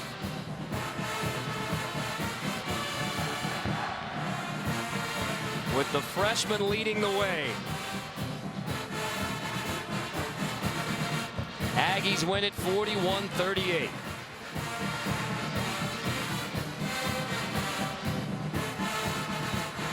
In the middle of the Aggie celebration, here's Jamie Erdahl. Coach, walk us through the emotion of those fumbles towards the end of the game and how you kept your sideline under control. Well, I don't know if it was keeping anybody under control. Nobody knew what was going on. Everybody thought they had the ball. You know, our guys played hard, you know, and they got down to the end of the game, and we made a couple plays. They made some mistakes, and we capitalized on it. Specifically, the group of true freshmen, how do you feel like they handled this against a number 3 ranked team in the nation? Well, you know, you go on the road in this league, shoot, every game's hard. It's a good football team. like I said, we played hard tonight. The young guys, you know, we ran out of people on defense, but they just kept playing, and hopefully we can learn from that. Is Kyle Allen your guy moving forward after what you saw today? Well, he's been the guy. So, you know, we made a decision a couple weeks ago, and I think he made some mistakes, but obviously he was poised. I said a week ago, he learned a lot more about himself a week ago, and we learned a lot more about him. We learned more tonight. And what did the rest of your group feel like you learned tonight as you move forward the rest of this season after this upset? Well, our level of play, our intensity level has picked up, our enthusiasm. You know, we still got a lot of football to play. You know, we got another tough team next week, the last couple of weeks, and we can really, you know, based on what happened in the middle of the season, for these guys to come out and play the way they did tonight, I couldn't be proud of this coaching staff and these kids. All right, Coach, thank you. All right, thank you. For the third time under Kevin Sumlin, the Aggies of Texas A&M go on the road and defeat a top 5 opponent. 41-38 the final. A&M over Auburn for Aaron Taylor and Jamie Erdahl. This is Carter Blackburn saying so long from Auburn, Alabama. Final score, Texas A&M 41, Auburn 38. Still to come in prime time, number 5 Alabama against LSU. This has been a presentation of CBS Sports. We'll send you to New York. Adam Zucker with the Dodge post-game show right after this.